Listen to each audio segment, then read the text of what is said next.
Good evening. I call to order the City Council meeting of the City of Atascadero and ask Councilmember Funk to lead us in a pledge to the flag.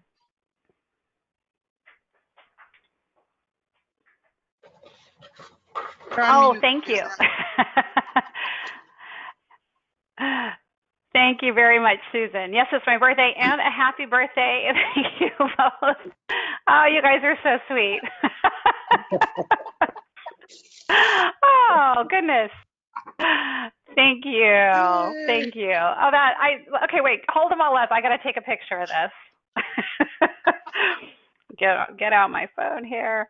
Oh, you guys are amazing. Thank you. Thank you. And to the Marine Corps, it is also the Marine Corps birthday. So happy birthday to all of those who celebrate the Marine Corps. And with that, Councilmember Funk, would you lead us in the pledge to the flag? Wonderful.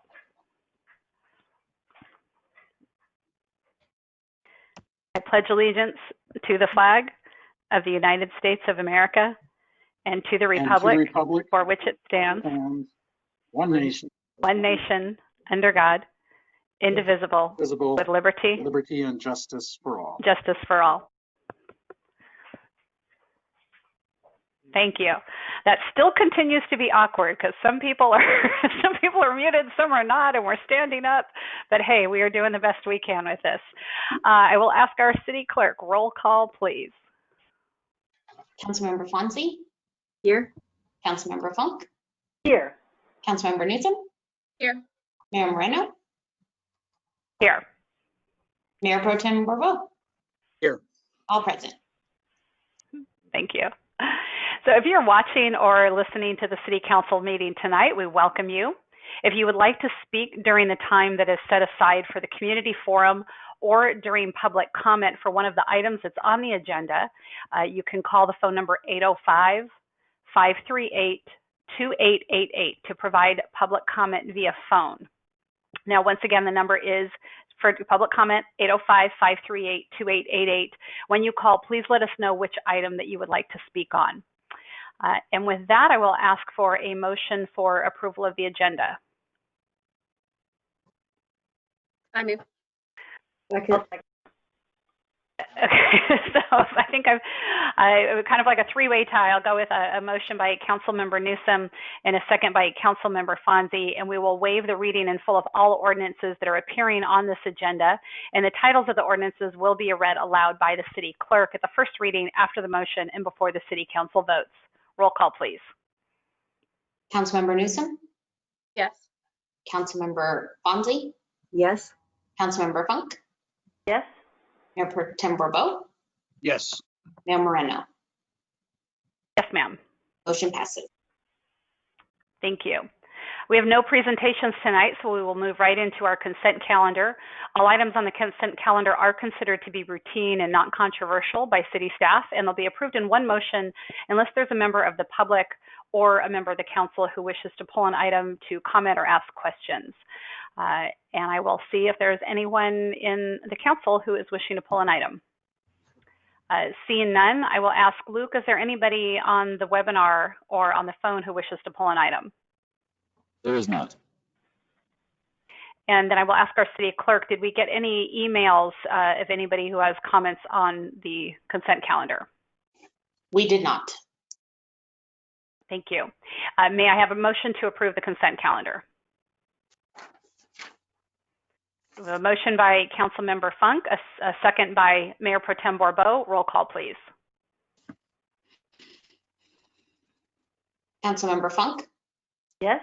Councilmember Fonzie? Yes. Councilmember Newsom? Yes. Mayor Pro Tem Bourbeau? Yes. Mayor Moreno? Yes, ma'am. Motion passes. Thank you. And now we are on to updates from our city manager. I'll turn this over to Ms. Rickard. Thank you, Mayor and Council members. Can you see my screen okay? You would think after this many months Yes. I'd have it down, but Yes. always a challenge. Fantastic. Hold on one second. There we go. Okay. First thing I want to talk to you about is that the holidays are upon us, and so is our annual holiday boutique. The annual holiday boutique will be at Atascadero Lake Park this Saturday, November 14th from 10 a.m. until 3 p.m. There will be nearly 40 local craft vendors displaying a variety of handmade items that make wonderful holiday gifts, and the entire event is being held outdoors throughout the lake park with all of the COVID-19 safety guidelines in place for a fun and safe shopping experience. So it should be a lot of fun, new format that is COVID friendly. Same great vendors. It'll be should be a wonderful event. So I hope to see you all out there this Saturday. We also have some fundraising activities for the Charles Paddock Zoo.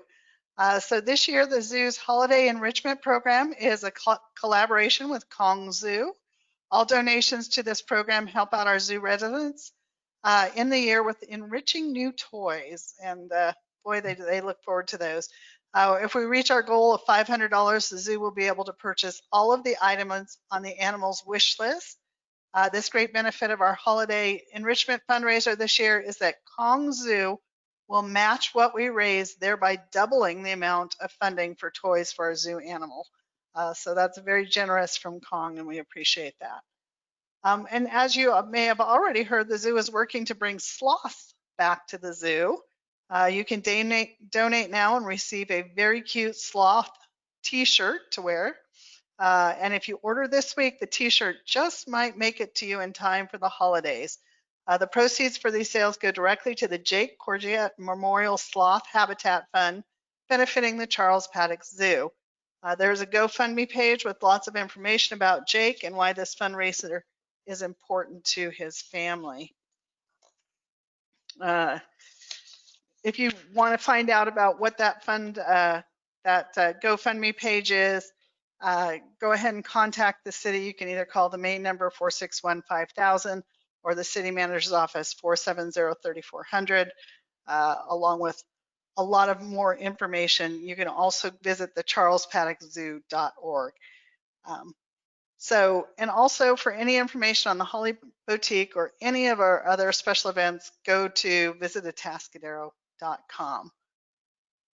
I also wanted to talk to you briefly tonight and give you an update on the drive-through policy. Basically, in November of last year, Council adopted a policy placing an effective moratorium on drive-throughs and other high-volume traffic uses in an area that encompasses both the Del Rio interchange and the San Anselmo interchange, along with the El Camino corridor between and around those two interchanges. The policy also reiterated that the city would use the adopted methodology for calculating development impact fees that was already in place for high traffic generating uses. This fee calculation is to be used for new construction that is expected to generate more than 25% above or 25% below the average daily trip generation per square foot. At the time that the council adopted the policy last November, the council did ask to revisit the drive-through policy in the near future when the city revisited the development impact fees and as part of the general plan and specific plan updates. At that time, it was believed that a new development impact fee study would be brought before the council sometime in late spring of 2020, early summer of 2020, and the policy would be revisited at that time. Since last November, a lot has changed. COVID hit, and the development impact fee study has been put off. We now hope to bring it back to you sometime in spring of 2021. At the last council meeting, staff did tell council that we could bring back a more in-depth status update at the November 24th meeting. However, at your next meeting, you'll also have a CDBG item, a discussion about pickleball courts, and a discussion of cannabis businesses that you had also asked to have be brought back. So I just wanted to let you know we're still bringing you that interim update before we do the impact fee study, but that's going to be pushed off to the December 8th meeting. Then when we do the development impact fee study, certainly we could revisit it again if that's your desire. And with that, I'd be happy to answer any questions the council may have. Thank you, Ms. Rickard. Are there any questions of city manager? All right, thank you very much. So now we will move on to community forum. This is the portion of our meeting reserved for persons wanting to address the City Council on matters that are not on the agenda this evening and over which the Council has jurisdiction. Speakers are limited to 3 minutes, and we have allotted a maximum of 30 minutes for community forum. We have the sound on the timer, or actually, I don't know that there's sound, but we've got a timer going that if you're on the webinar, you'll be able to see that. If not, if you're on the phone, we'll let you know if you're going over time. We do ask that you state your name for the record before making any comments. So I will start with Luke and ask if we have any callers or participants on the webinar. And again, let's give out that phone number, 805-538-2888, to anyone who might be listening and would like to call in. Luke, do we have anyone on the line or on the webinar? Yes, we have one caller, and a reminder for those in the webinar to click the raise your hand button. That'll alert me to allow you to speak during public comment. For right now, we have one caller, Brenda Mack. Hi, am I on? You're on, Miss Mack. Yes, thank you. Okay, hi. I'm speaking about the warming shelter. I'm wondering what the Atascadero City Council plans to do since ECHO here in Atascadero has taken over the warming shelter. It has reduced the number of clients that will be served, as well as there will be no safe parking. Prior to their management of the warming shelter, the people were given 2 hot meals as well as a lunch. There was safe parking. There will not be any of that stuff right now. And I'm sort of puzzled because the governor did sign AB 2275 that dealt with the armory, usage and security of the armories, which would have allowed the armory to be used for more spaces. My understanding was the ECHO was taking over the warming shelter, so there would be more places. The other thing I would say to the community is that only 23, maybe less people will be using the warming shelter, that the people in the community are going to need sleeping bags, hand warmers, maybe even a hot meal, a ticket for a hot meal, because it does not appear that the needs are going to be met in Atascadero. That being said, I'd like to give a shout out to Jeff Al-Masat, who's in charge of Paso, because watching Jeff work, he's been in the trenches, he's been advocating, he's never begged for anything other than someone to go and give support to the homeless at city council meetings. And I just want to give a shout out. Good job. There is a difference between what Paso's homeless are going to receive. They went from nothing to something, though the governor did intervene, to Atascadero, who had the resources that were serving a community, and now more money, less resources.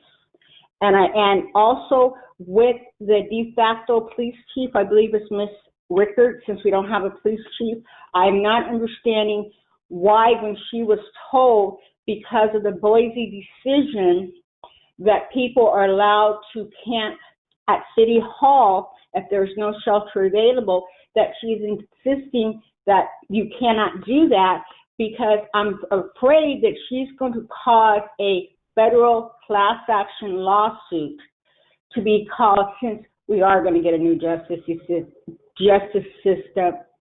Thank God. That's all I have to say. Thank you, Ms. Mack. Luke, do we have any other callers or folks on the webinar who would like to speak tonight? We do not at this time. Thank you. And I'll ask our city clerk, are there any individuals who have emailed and wish for anything to be read into the record this evening? There is not. Okay. So I will check back, Luke, one more time if anyone has called in or raised their hand. No, not at this time. Okay, thank you. The community forum portion of the meeting is now closed. Thank you for your comments. And if there's any member of the public who has questions or needs information, didn't have the chance to call in or did not speak tonight for one reason or another, you may contact the city clerk's office for any answers and specific information at 805-470-3400 or email cityclerk@atascadero.org. And I would ask our city manager to briefly address the warming shelter issue. Yes, the Atascadero was the recipient of a warming shelter for a number of years that was run by Transitional Food and Shelter. This year, Transitional Food and Shelter turned over the operations of that warming shelter to ECHO and has been working in conjunction with ECHO to provide a warming shelter to the community. The shelter that they are providing this year is being held at Atascadero Community Church. There are some restrictions on the number of people that they can accommodate safely and still meet all of the COVID protocols. ECHO is very conscientious about the COVID protocols and does not want to be spreading COVID within that facility. So they are limiting that facility to 23 shelter clients per night. That is obviously lower than we would like to see. It is still higher than the average number of clients that were served last year, so it will be able to serve that. ECHO is running it. They are running it slightly different than the Transitional Food and Shelter, both in conjunctions with the church that is providing the facility and what they're willing to provide, and with ECHO and what they can. They are hoping that the clients do come to ECHO for a warm meal prior to heading to the warming shelter. At ECHO, they will be screened and prepared for the evening. Those that can't make it to ECHO, it is from ECHO to the warming shelter. It is my understanding that they will hopefully have rides available for those people. As far as City Hall, Bob Millay is our interim police chief, and he and his entire team are very aware of the Boise versus Martin decision.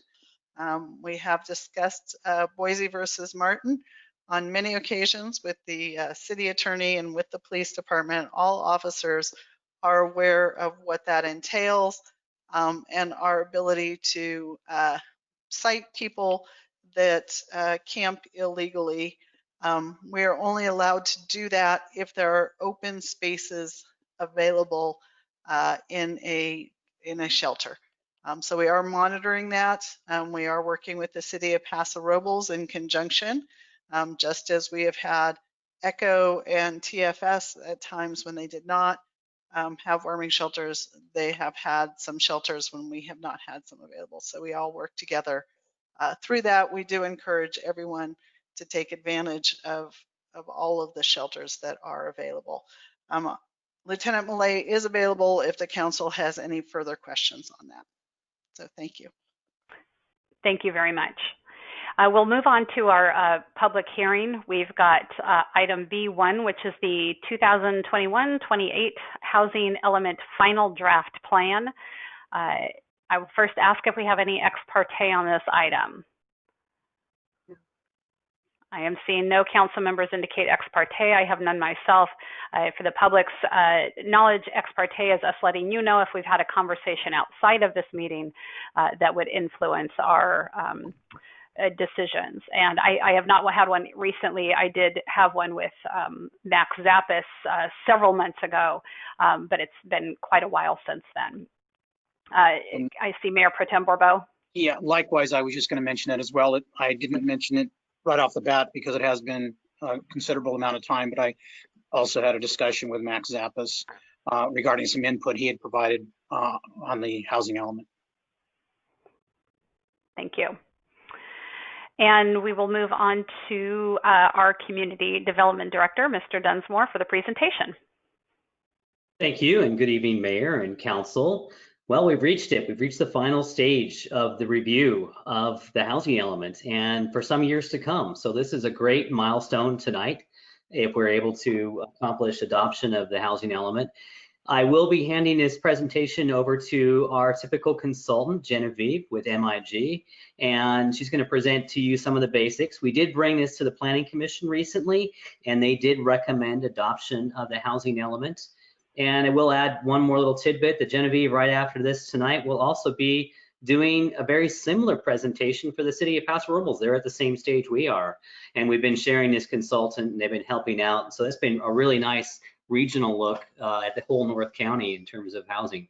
But anyway, without any further ado, I'd like to introduce Genevieve Sharrow and have her give you some of the basics on the final adoption. And I'm also going to be available throughout this to answer questions. And it looks like you might have a question, Mayor. Yeah, both for the director and Genevieve, maybe Genevieve, what you might want to weave in, if the public has been paying attention to this, just like, you know, we've been looking at this, it seems like, haven't we talked about this again and again and again? So we've seen this several times.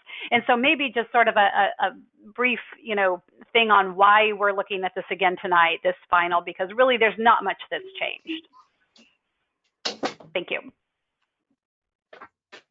Great, thank you. I will do that when I show my screen. I'm going to share my screen right now. Make sure you can see it. All right. So thank you, Madam Mayor and Phil and all council members tonight. So I will just give a brief overview kind of the process. To your point, Mayor Moreno, about kind of how we got here and all the processes that we've done to kind of get here. And just a brief overview, once again, of what the housing element is for any out there in the public who haven't been here for some of our other discussions. So the housing element is a state required element of the general plan.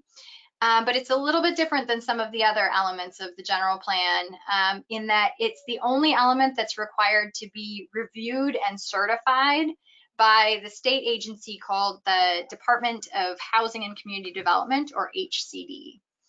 And it's the only element that requires these very specified by the legislature updates. So this current update runs between 2021 and 2028. And it is due December 31st, 2020, meaning that the city needs to adopt by the date to be in compliance with state law. So just a little bit of how we got here and how we've talked in the past and what we've heard from the public too. We started it back in January of 2020 with a great community workshop where we heard a lot of folks discuss key concerns and opportunities. There were a lot of great ideas in a great facilitated discussion about how to remove some of those constraints to housing development in the community. And we followed that up immediately with a joint study session with the City Council and Planning Commission to talk about what we heard, and then also to receive input at the beginning of the process to really understand what the targets and the goals were. We spent the spring updating the housing element with new information on demographics, incorporating that feedback that we received, and identifying a new sites inventory to meet the RHNA, that regional housing need target that is kind of the crux of the housing element document. So to do that, we had a city study session with the City Council to review what sites in town could accommodate those additional housing units in April. And then went back and kind of finalized an admin draft for the City Council to review before we sent it up to the State Housing and Community Development Department. So the council looked at this back in June. We sent it back up to HCD for their input in the summer. And they didn't have a lot of input. They said it was a great housing element. They had a few clarifying comments that they asked for revisions. And so the document that you have before you tonight incorporates those revisions that they requested. And we met with you back in October to give you an update and the good news that HCD found it in compliance with state law. Planning Commission, as Phil said, reviewed it a couple weeks ago and recommended approval. And now we're here tonight looking forward to adoption. So just kind of a brief overview for of what the housing element is. It is really intended to be a comprehensive statement by the community of what your current needs are for housing and what your future housing vision is. And it's really supposed to be intended to facilitate the provision of additional housing to meet the needs of all income levels in the community. So because there is this kind of significant focus on compliance with state law, it is different than some of the other elements of a general plan. So just kind of an overview of what we see in the document. Chapter A is the introduction, where we really talk about why are we doing this and what have we heard from the community that is really the crux of why we are laying out the housing plan the way that it is. And then the big circle in the middle is the heart of the document, and that is the goals and the policies and the implementing programs for the housing element. And this is really the key component of what HCD is looking at to make sure that the city is compliant with state law. And we'll go over a few of the notable programs tonight. Chapter C is the regional chapter. And this is really unique to San Luis Obispo, where the consortium of the county and all of the local jurisdictions came together to really identify what the regional vision is for housing and how to address some of the key considerations around infrastructure and jobs housing balance. And this is the same chapter in all of the jurisdictions in the county. Chapter D is the needs assessment, where we look at the demographic and housing trends and how that has changed over the past 8 years. Chapter E is the constraint section, and this is another focus of HCD's review, and this is where we identify any constraints to housing production in terms of governmental constraints as far as what's in the zoning code or how processes work, as well as non-governmental constraints, the market and other things, and all of to paint that picture of what housing looks like in Atascadero. Chapter G looks at the progress implementing the previous housing elements. So we kind of track how well you achieved some of the goals you laid out in the past. And the resources and sites inventory, Chapter F, is how we meet that RHNA, that regional housing needs allocation. Where are the sites in town that can accommodate housing under existing zoning and general plan policy? So that kind of frames out the housing element, and really that critical component is the housing plan and those implementing programs. So just a few of the notable housing programs that are included in the document. The first is to provide adequate sites, and this is a program that's in every housing element.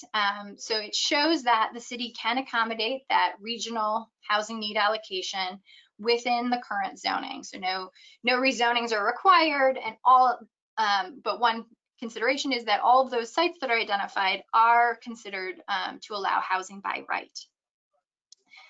Program 1B is reflecting a new state law that requires cities to maintain their sites inventory over the entire planning period, so that over that 8-year cycle. So cities must make sure that those sites stay available if it, for instance, develops with commercial or some other kind of use, that you can show that you have adequate surplus capacity to accommodate that. And we've done that through having a bit of a buffer in the sites inventory. Program 1C looks at exploring pre-designating certain sites through the future general plan update to allow certainty for developers while also reserving key sites for commercial development.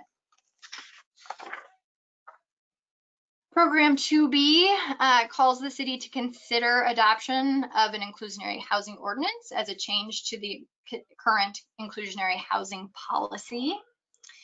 Program 2F calls the city to establish mixed use standards, so zoning standards that are specific to mixed use projects to really provide predictability, as well as to ensure design quality in those projects. Program 2G, pertaining to specific plans, clarifies that it applies to single family neighborhoods that are 100 or more units. And the intent is really to ensure adequate distribution of infrastructure and land uses. And then the other kind of list of more programs pertain to specific changes to the zoning code. The first being to develop a development process streamlining. So HCD really does encourage streamlined review. One of the ways the cities will be facilitating this is through a regional collaboration for ADU stock plans. Program 3B is similar to the mixed use program, but applies to all residential. So to develop objective design standards for all residential development, again, to really encourage quality design and to set that stage so that there is the predictability with regard to approval of projects. Program C3 calls the city to review and revise the CUP requirement for multifamily development. And that would be done in conjunction with those objective design standards so that that process is clear, as well as the expectations and the design quality. Program 3D calls the city to amend the zoning regulations to remove the number of stories requirement in the RMF zone, while the height limit itself would remain the same. So it would still be 30 feet. It just would not have the duplicative story requirement to it as well. Program 3E calls the city to consider small lot subdivision standards to provide more site-specific parameters for smaller lot sizes. We heard a lot of that in the community outreach meeting, support for that. Program 3G calls the city to review the emergency shelter overlay zone to make sure that it continues to be compliant with state law, that it can accommodate the unsheltered need in the community. Program 3H calls the city to comply with certain new state laws. So there's 2 new state laws that require supportive and transitional housing to be residential uses that are allowed by right. And it also requires what's called low barrier navigation centers, which is a type of emergency shelter, to also be a use that's allowed by right in certain zones. So these are future implementation measures to be modified in the zoning code. Program 3N calls the city to remove the definition of immediate family. And this was something that we found when we were doing the HCD review, that there's kind of a very limited application of the use of immediate family, but fair housing practices dictate that it shouldn't be used, and that would be removed. Program 3.0 calls the city to amend the zoning regulations to comply with the Employee Housing Act. So that law says that farm worker housing should be treated like an agricultural use. So we should be treating those 2 uses the same in every zone. So this calls the city to review how farm worker housing is being treated in the zones and make sure it's in compliance with state law. So that is the crux of the kind of next couple of years work plan on adjustments to the zoning code. But the next immediate steps, the HCD also does require one more review of the housing element once it is adopted by the city council, to make sure that it is still in compliance with state law and it reflects what the changes that were agreed upon during the consultation process. And they have 90 days to review that. And there are multiple programs, as I mentioned, in the housing element, but the city has secured SB2 and LEAP and REAP grants to fund the work efforts towards those. So can get started on those moving forward. And thank you. I'm available for any questions you might have. Thank you, Genevieve. Very thorough review.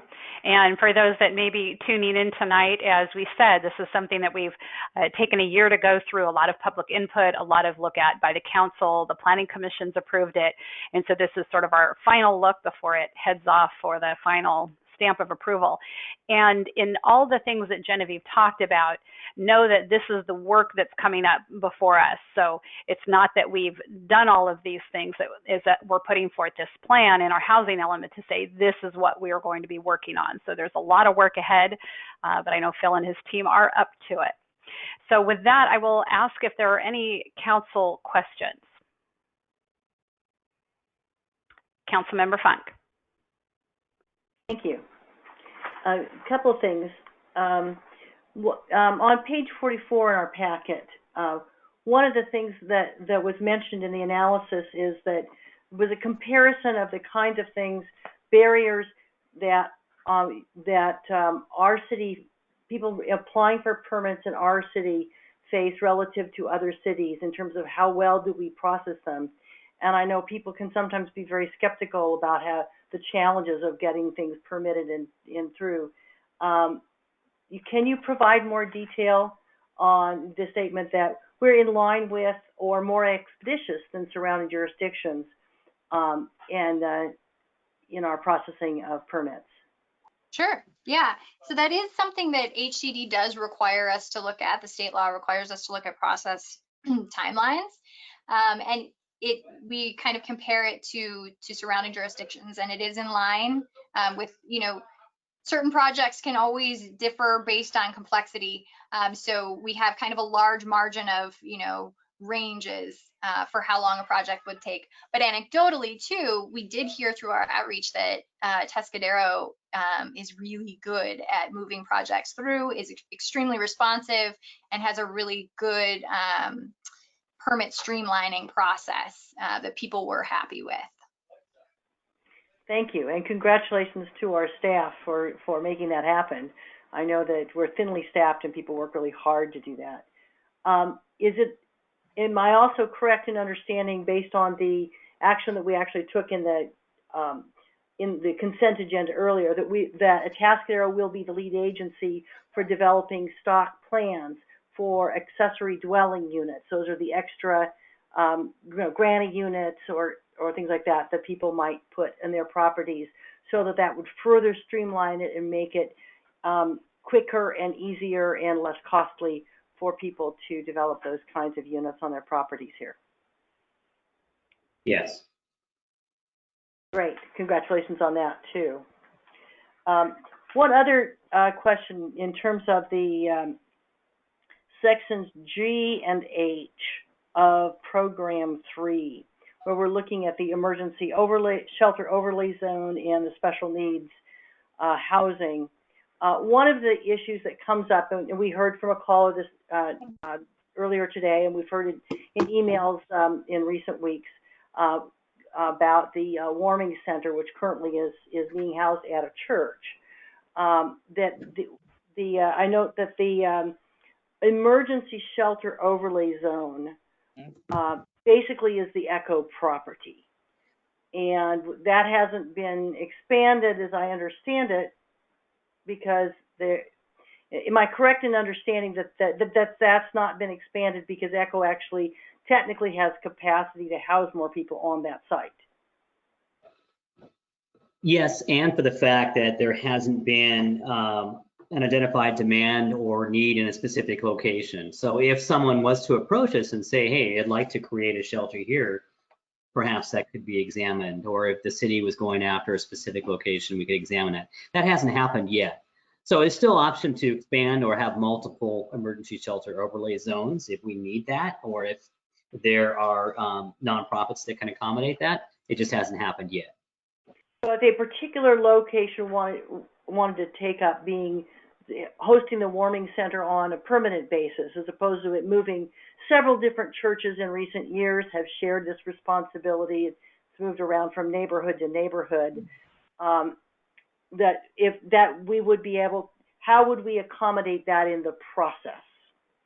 So at the city council's pleasure, we could explore doing another emergency shelter overlay zone, or we could look at a location that already allows such a land use within our existing zoning to accommodate that. So there's two different ways you can do that, but it's typically best accommodated with a specific overlay zone and a specific process where you can really vet all the potential issues and include the neighborhood and have a review process that was similar to what we did for the Echo site today.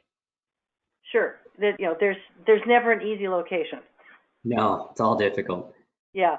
And then with program special 3H, when we're accommodating other uses, can you compare, say, if we're looking at a low barrier navigation center that would be a by right use in areas zoned for mixed use or non-residential, anything? Can you explain which areas again would have that as a by right use, and how that might vary a low barrier navigation center from the kind of warming center that we are currently providing in Atascadero? I mean, we being the community, because it's not the council that's doing that, but it is the community that stepped up with the church and the Echo facility. Sure. So the low barrier navigation center, the intent is really to make it easier to access for folks. So accepting pets, for instance, you know, providing space for storage. Those are the kind of low barrier components that would define a low barrier navigation center. And so those are required by state law. Cities are required to modify their zoning to allow them in all non-residential zones and mixed use zones.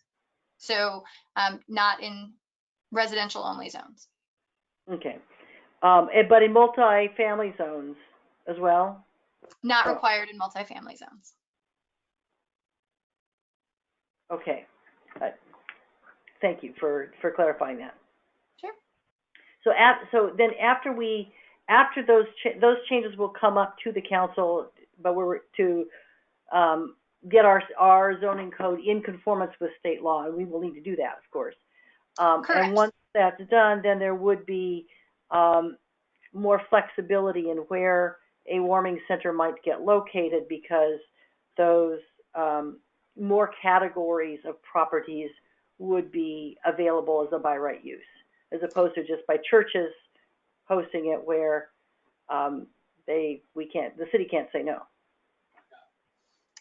Correct. So the programs in the housing element do specify a time frame to complete that within the next 2 years, and certainly those are components that can be funded with the existing grants that the city has secured to do that. So those are also tied to those grant timelines as well. So those are on the list of immediate implementation actions. Okay, thank you. Any other questions? Councilmember Fonzie. Thank you. Just a question regarding the stock plans that will be provided for accessory dwelling units. I think that's a great idea, but it does seem to exclude the possibility of modular units or tiny homes. Can they be handled in a different way? That I know this is saying specifically stock plans for stick built, but how could we accommodate the modulars or tiny homes? Well, one of the difficulties with that is a modular or mobile type home doesn't require a construction plan check like a stick-built home. And so we wouldn't really be saving much time or cost upon the applicant by doing a plan for them, because they're already pre-built in a factory and delivered to a site. And the only planning or building code requirements come in behalf of the foundation. So with our stock plans for ADUs, we wouldn't be able to do foundation planning because it's different for each site. We would only be able to do the above ground stuff, which is the construction permit stuff. So it essentially excludes those. But what we could do is accommodate, develop sort of a list of where people can get modular structures and mobile structures, which ones can be pre-approved. But essentially it becomes a state approval process for those kinds of structures, not a city approval process for the actual structure that gets delivered to the site. So it's a little bit different. So we can still address it, but not really through stock plans, but perhaps through indicating that that's an option to accommodate an ADU and where to get those pre-built options throughout the country where you can order them. Great, thank you. Any other questions? All right, seeing no questions, we'll go ahead and open this up to public comment. And I will ask Luke if we have any members of the public on the phone or on the webinar who are wishing to speak on this item. We have nobody at this time. All right. And I will ask our city clerk, are there any comments that were received by email to be read into the record?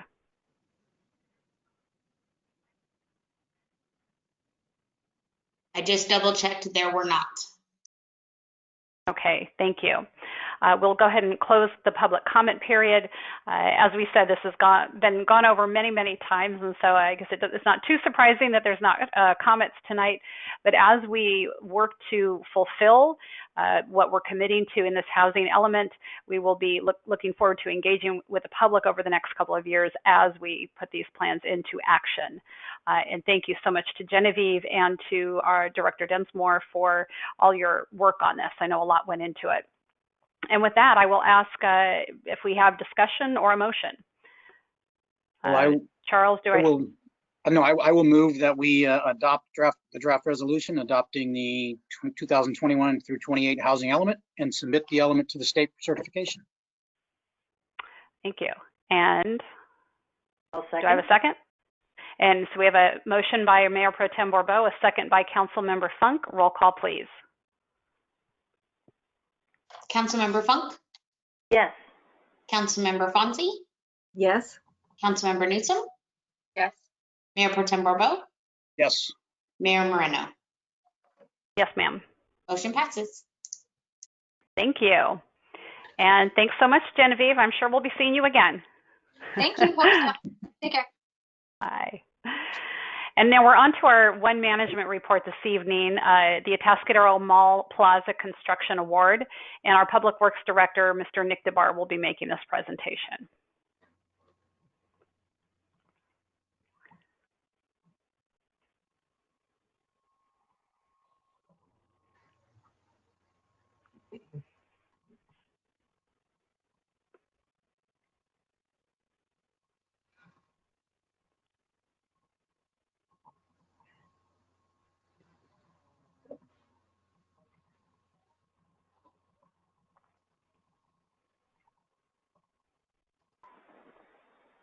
Is Nick muted?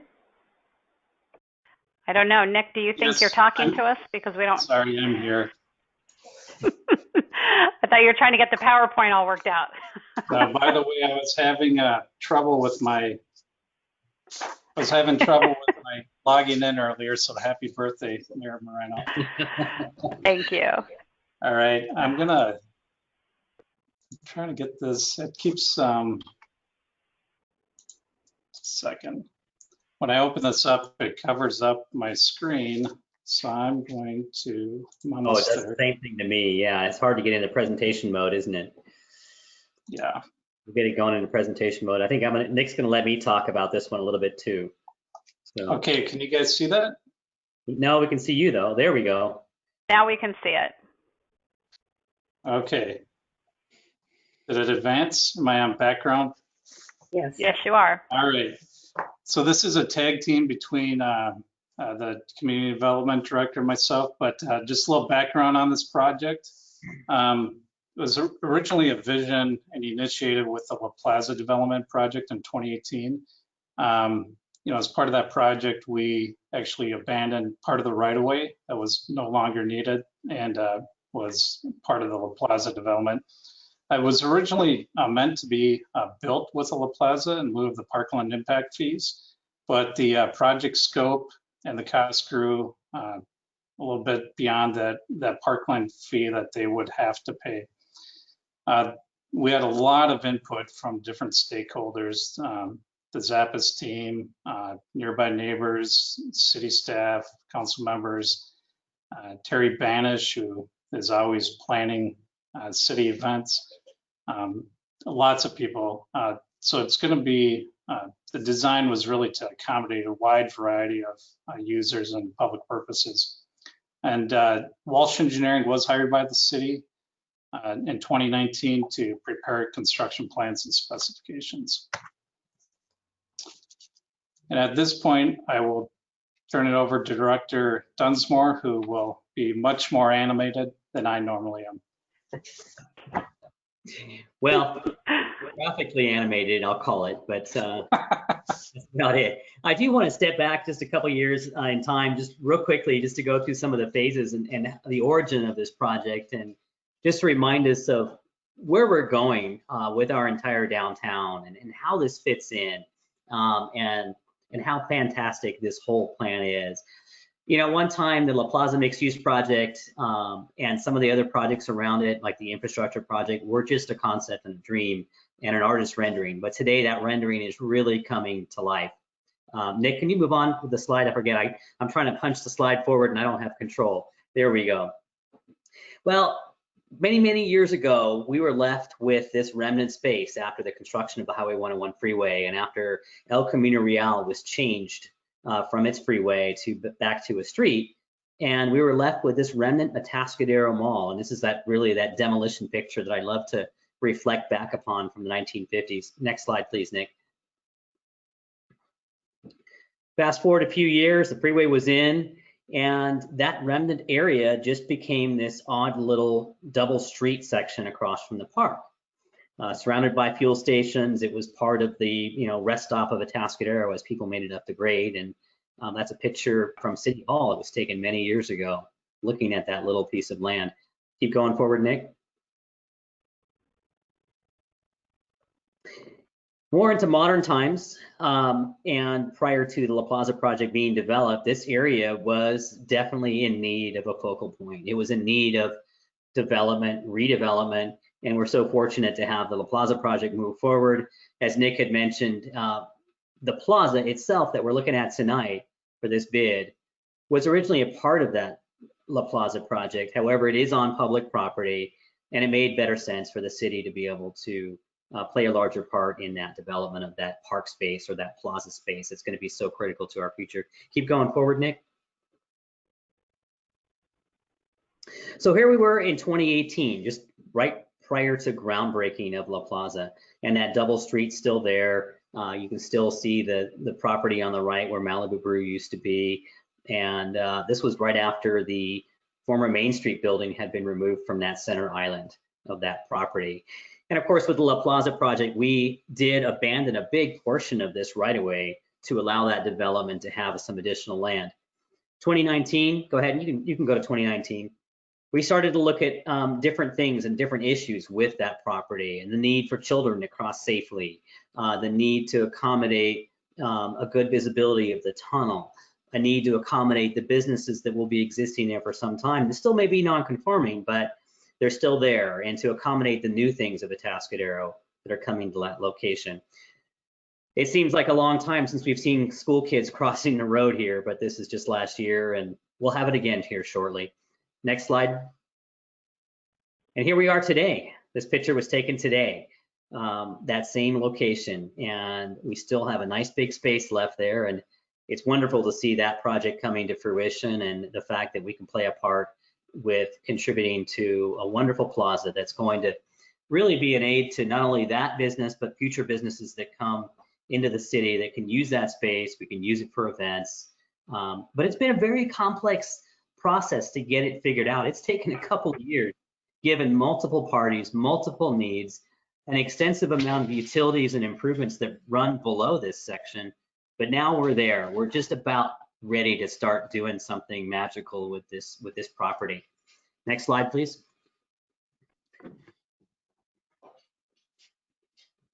So here's kind of an image of a compilation of different projects in the future. I like to look at this because this shows sort of in a graphic plan the La Plaza project. It shows the beer garden, which has now started construction. It shows other properties which will soon be moving forward with some exciting downtown development. And it illustrates the downtown concept plan for the infrastructure enhancement. And you can see how that integrates with this area. Now, the plaza you see in this image here was the plaza that was planned with La Plaza. It's been modified somewhat since that time. Next slide, please. So what we did is we looked at a couple different design concepts in the beginning. We looked at one that was very simple, had string lights across it. It had 2 rows of trees, very, very simple design. And then we looked at something that was a more permanent shade structure. And what the city council decided at that time is that the permanent pergola shade structure would be the preferred option. Many reasons led to that decision, primarily because we wanted to have something that was going to have a fixed height and have shade year round and have a structure to support lighting and creating a space, really creating placemaking on this location while still maintaining the visibility from Highway 101, which is really critical. Next slide, please, Nick. So we looked at these alternative designs. This is one of the earlier ones where we had string lights across a very large plaza area, and the string lights were attached to the pole lights that we have already around our downtown. Those old-fashioned gas lamp style pole lamps would have been placed in 2 rows in the plaza with the rows of trees, and then it would have been a stamped and patterned concrete for the remainder. And the image on the bottom kind of shows you what that would have looked like from the street. And then we went a little further. You can keep on that next slide. It's okay. Then we went a little further and started to design these pergolas that could support landscaping, they could support vines, they could be more of a permanent shade structure, but still giving us a very large area to have for events and to have staging of food trucks and all kinds of things happening in the site. And the reason we came to this conclusion was because a significant array of utilities in this area, very difficult to plant trees, only in specific locations. And we have a vast area that we need to really have a good design element in where we can have a really comfortable space. Keep going, Nick, on the slides. And here's an elevation view, kind of what that would look like. Of course, the refined design that we have today has come a long way since this particular pergola and sort of the fence design. Now, we'll note there was a fence designed in this plaza, and primarily the objective of that was to really guide pedestrians towards one direction, to guide them towards the signalized intersection that is now at West Mall. But since then, what we've done is we've designed that signal pedestrian hawk with the downtown concept plan for the intersection of East Mall. So perhaps the need for that fence may not be as strong as it once was. So here's the final design, and it's kind of colorized so you can see the different elements. And I have another image that's going to show you this in closer detail, so I'll go through each of those particular elements. But this also shows you where that fits in the location today. Go ahead and turn that off one more time. Go back 2 slides, Nick, please. And you can see how that fits in the property. The plaza actually extends quite a distance into the property that currently has Clem's gas station and La Rosa's. It actually goes over the top of that sidewalk and somewhat into that area because that property line is so far back against those particular buildings. I could go ahead to the next slide, please, so we can take a look at that design.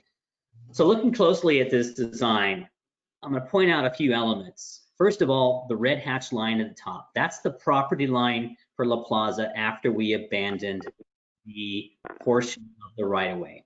It's got a funny shape to it because of the old street that was there. But north of that red line, the top of that red line is the La Plaza property. And we share kind of that public plaza space with that property, so it will blend right into it. Then the 2 shaded areas essentially represent the 2 large shade structures, which will be made of steel and be supported with a single row of columns. And then you'll notice there's 2 significant rows of trees, and the ones on the top side, the north side, are essentially in a landscape planter that's shared with the La Plaza project. And then there's a couple more landscape planters towards the front, in front of their building. But the ones on the other side, closer to the mechanic and the gas station, are shown within specific planters. And this design, the one you're seeing here, those planters were slightly raised. They call them seat walls because they were just about 1.5 feet, less than 2 feet off the ground of a concrete low wall with different spots where you could sit, not quite lay down because the concrete was at slightly different levels, but sit around this little seat wall. And what that did was raise up the trees a little bit higher. It provides some protection for that barrier and also provide a vehicle barrier from the properties to the south, while at the same time not creating a trip hazard and having an element of design in there. The rest of the curbing on the other side of the property, that dark line, is simply a 6 or 8 inch curb that goes around the edge to protect the landscape areas that are on the outside of that. A key elements of this plan, lighting, electrical outlets. It's all over. So we have 2 rows of the typical street lights that are in the project right by the trees. And those will have electrical outlets on them. And then the shade structure itself is going to have lights that appear like string lights that'll be hung from the bottom of that structure. So the whole thing will be quite spectacular. A lot of nice low voltage lighting on that in addition to those light poles. And then the larger hatch line you see at the bottom of the screen is the fence that's still part of the design that was really an earlier need, again, to guide the pedestrians to that pedestrian signal that's currently in place.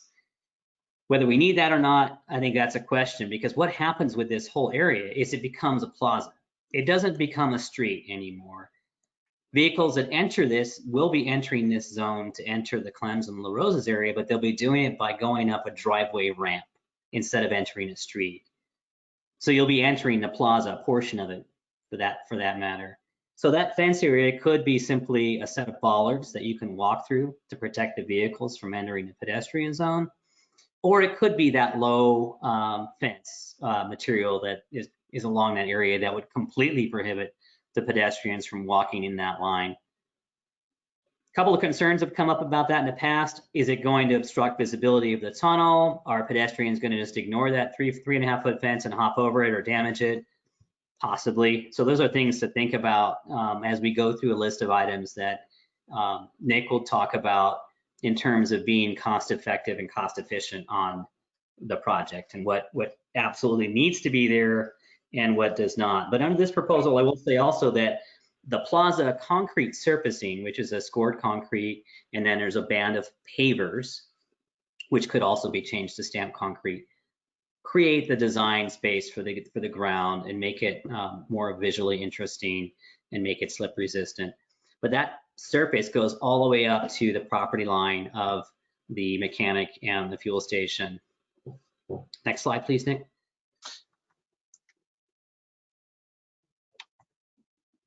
And again, one of the factors we looked at quite a bit with this is maintaining that visibility of City Hall. Now, this has changed a little bit because the buildings are there now at La Plaza, but this line of sight is still there today. In fact, you can see the cell tower in this picture at its former height. It's now been increased in height. Wouldn't even notice it. It looks very similar. They've done a great job of reliefing that faux tree. Next slide. I think this is me now, Phil.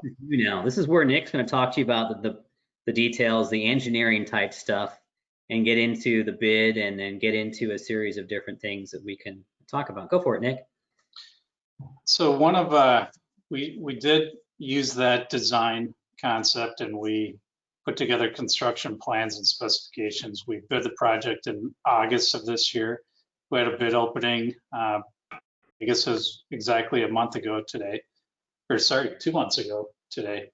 And we received 9 bid proposals ranging from $819,345 to $1,384,000 or $1,106. You can see the bidders there on this table on the screen. Kirk Construction of Atascadero was actually the low bid, and the second low bid was actually another Atascadero contractor, Wyson Construction, not very far behind. These bids were very competitive, and we thought very good. Talking to Kurt's Construction, it sounded like they gave us their very, very best price, and really went strong after this job. And I know Wyson Construction also did as well. All of them did, honestly. A little cost analysis on this. The adopted budget currently includes $475,000 in Parkland impact funds to pay for this project. When that budget was adopted, we didn't anticipate a lot of the design elements that were that made it into the final construction plans and preferred design. You know, the pergola was one of these items that was is pretty expensive. We'll show you in a second what those costs are. But as I mentioned, it was competitive, and if this project as is, the council wanted to move ahead with it. We're estimating there's a bit of a shortfall of $16,700. And in that table below, this is also on your staff report. You can see the breakdown of that design, soils, and testing. These are costs to date that we've incurred of almost $68,000. The construction contract, that's the price that Kirk Construction, their proposal was for $819,345. During construction, we're going to have to do inspection. We're going to have to do material testing. There's special inspections for the pergola, structural inspections that need to occur. There's also a lot of construction administration and all those other costs. We estimate around 10% of the construction contract, so another $82,000. And then if we had a contingency to the construction cost of 15%, that would increase it another $123,000. So those contingency costs are for unknowns that might come up. So, you know, we don't have to go back to council with every little change or cost increase that might occur on a project. And that is just kind of like, you know, just in case type of thing. So the total estimated expenditures that it could be is $1 million, just under $92,000.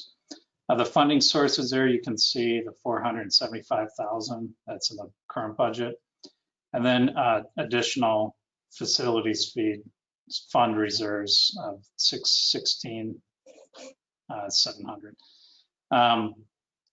There is enough fund reserve right now in that Parkland Facilities Fund to pay for this project and also pay for other recreational type of projects. So these funds are used for public spaces, for parks.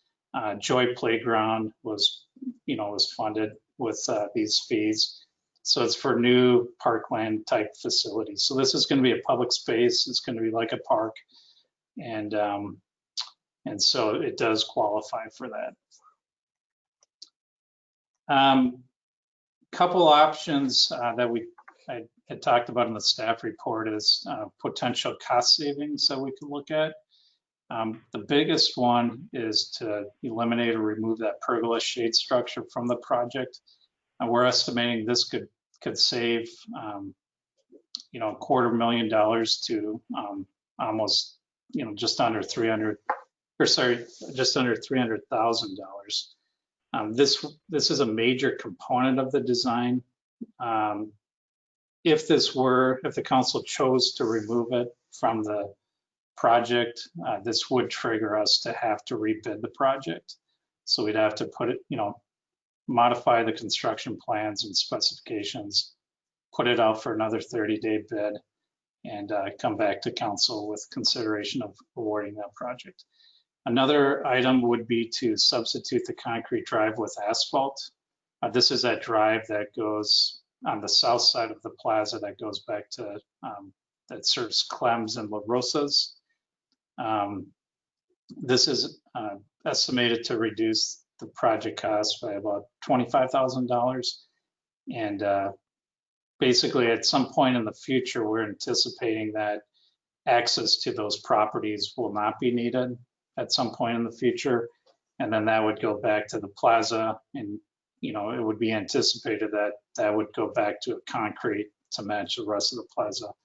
And I might just back up a couple slides here to show where that area we're talking about. And it'd be on the very south or bottom part of this page, south of the trees, basically along that fence line, and then out to the drive aisle. That drive aisle seems awful big to serve that little piece. Why that drive approach by El Camino here, it's that wide to accommodate gas trucks to turn into Clems and fuel up the Clems station. A third option would be to replace those concrete seat walls. So there's these, 19, 20-inch seat walls that are along the tree line and around the perimeter of the project and around the trees, the raised planters. Kirk's cost on this was $98,790. We estimated a cost reduction if this were to be removed of $75,000. The difference would be you can't just take those seat walls out. You'd have to put concrete back in its place and do some other work. So that's the difference between that $98,790 and the $75,000. We think this can be accommodated through a change order. So if the council wanted to award the project and then do a change order, that would be a credit to the city for that. We think that could be accommodated because it's just eliminating a certain bid item. A fourth one would be to replace the brick paver bands. Phil talked about this, that kind of is like a border or picture frame around the site. Kirk's cost on this was just under $67,000. Again, you can't just remove it and do nothing there. You'd have to replace it with concrete. We expect if you did it with concrete, that would match the existing plaza. We're thinking this could be a savings of about $45,000. If you did it with a stamped concrete, it would probably be conservatively a savings of about $30,000. And we also think this can be accommodated through a change order. And then the last item we looked at as potential design revisions for cost reduction would be to eliminate that decorative fencing. Kirk's cost on this was just over $21,000. However, if you eliminate that fencing, you would have to, and this is along that south border of the project towards the bottom there, you would need to put some bollards in its place to prevent vehicles from driving into the plaza that are accessing the La Rosas or the Clem site. So there are some costs with that that would reduce that potential savings to about $15,000. Again, this could be accommodated with a change order. Also attached to this staff report was this bid analysis. I know this is kind of hard to read, but hopefully you were able to read that, but it kind of gives you a breakdown of kind of where Kirk's construction costs were and how it compared to the other 8 bidders. So the recommendations tonight would, one is to discuss and direct staff on desired design revisions, if any, for the Atascadero Mall Plaza project. And then 2, if there were design revisions that could be accommodated with a change order, to authorize the city manager to execute a contract with Kirk Construction in an amount not to exceed $819,344.50 for the construction of the Atascadero Mall Plaza project, subject to project design revisions as identified by council. And then thirdly, to authorize the director of administrative services to appropriate up to an additional $616,700 in public facility, sorry, that should be Parkland facilities fees, my apologies, balance for fiscal year 2021 toward the Atascadero Mall Plaza project, subject to project design revisions as identified by council. And with that, Phil and I would be happy to answer questions you have, and our city manager might also weigh in on some of the funding, or administrative services director may also on some of the funding pieces for the Parkland facilities funds. Thank you, Director. Could you go back to the picture, sort of the overview of it that shows that entrance? Yes. So I think it's hard to imagine that you've got that entryway there for, cars and of course gas trucks that looks like it's going to be going right over decorative pavers and possibly into a tree.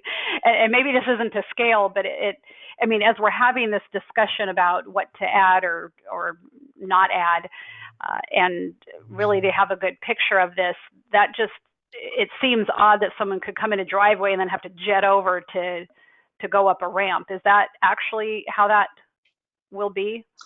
Yeah, I don't know if you can you see my cursor when I move it around? Yes. So the actual, fuel trucks would come through this way, turn here, and then come in through this way. So the fueling station is towards El Camino here. They might clip a little corner of that, brick paver band, but this would be thicker concrete through here, 6-inch concrete to accommodate those trucks so it doesn't crack and bust up. I know we really looked hard, very, very hard. We talked to Clem's a number of times to options that we wouldn't have to do this. And there was really no way getting around that where they could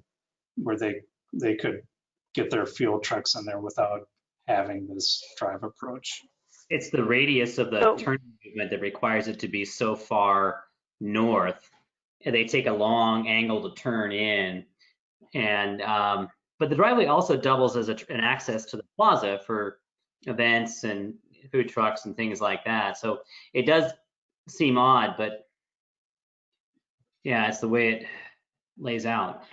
Yeah, and that's. Well, let's say a member, a customer is going to La Rosas. Do they pull in there and they're like staring right at a bollard or a fence or something? Do they know they've got to kind of jog over, or is there also another entrance for them that we're not seeing here? Well, there's other entrances on the gas station property. So the gas station on La Rosa's property is all one big property. And it has an entrance on the other side of the property, the south side of the property, that goes all the way around the back. And that is also an entrance to that property. So they can go through that entrance, go through the gas station to the back into La Rosa's. They don't have to use that driveway. And in fact, at some point in time, as these land uses change, that driveway could be eliminated or moved further to the south to a different location on that property. But given the current gas station use, it's difficult to change the location of that unless we decide to change the location of the crosswalk at East Mall. Yeah, the actual plaza there, the boundary on the south end, goes past or south of that existing concrete sidewalk. So it does go into that space quite a ways, believe it or not. And yeah, it doesn't provide a whole lot of driveway space for the La Rosa. There we go. Oh, it doesn't have the driveway on it, but the driveway is, yeah, it's pretty far over to the south. Yeah, so that really entrance is going to be like where the gas trucks know that they need to go, but other folks will probably figure that out, but they would be ideally using another entrance because otherwise, that's just kind of an odd. But I see what we're dealing with. So yeah, okay. It's a little wonky or goofy. That's why that fence line right at the west or east side here kind of hooks back out, is to kind of direct cars or vehicles to go and follow that space.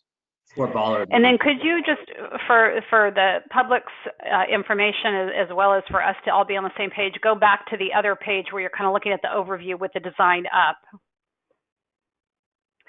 And then show us so the crosswalk that's there will continue to be there, and that's where we're going to have the new sort of batching system, if you will, that anyone can use, but we think of it as the students using. And then, of course, there will still be a light over on West Mall. That's correct. Yep. So we're looking at adding a beacon hawk at some point with the downtown El Camino traffic calming project or infrastructure enhancement project right here. And then this would continue to be a crosswalk, or there'd be a new crosswalk actually over here and right here, sorry. West Mall, the center of it is right here.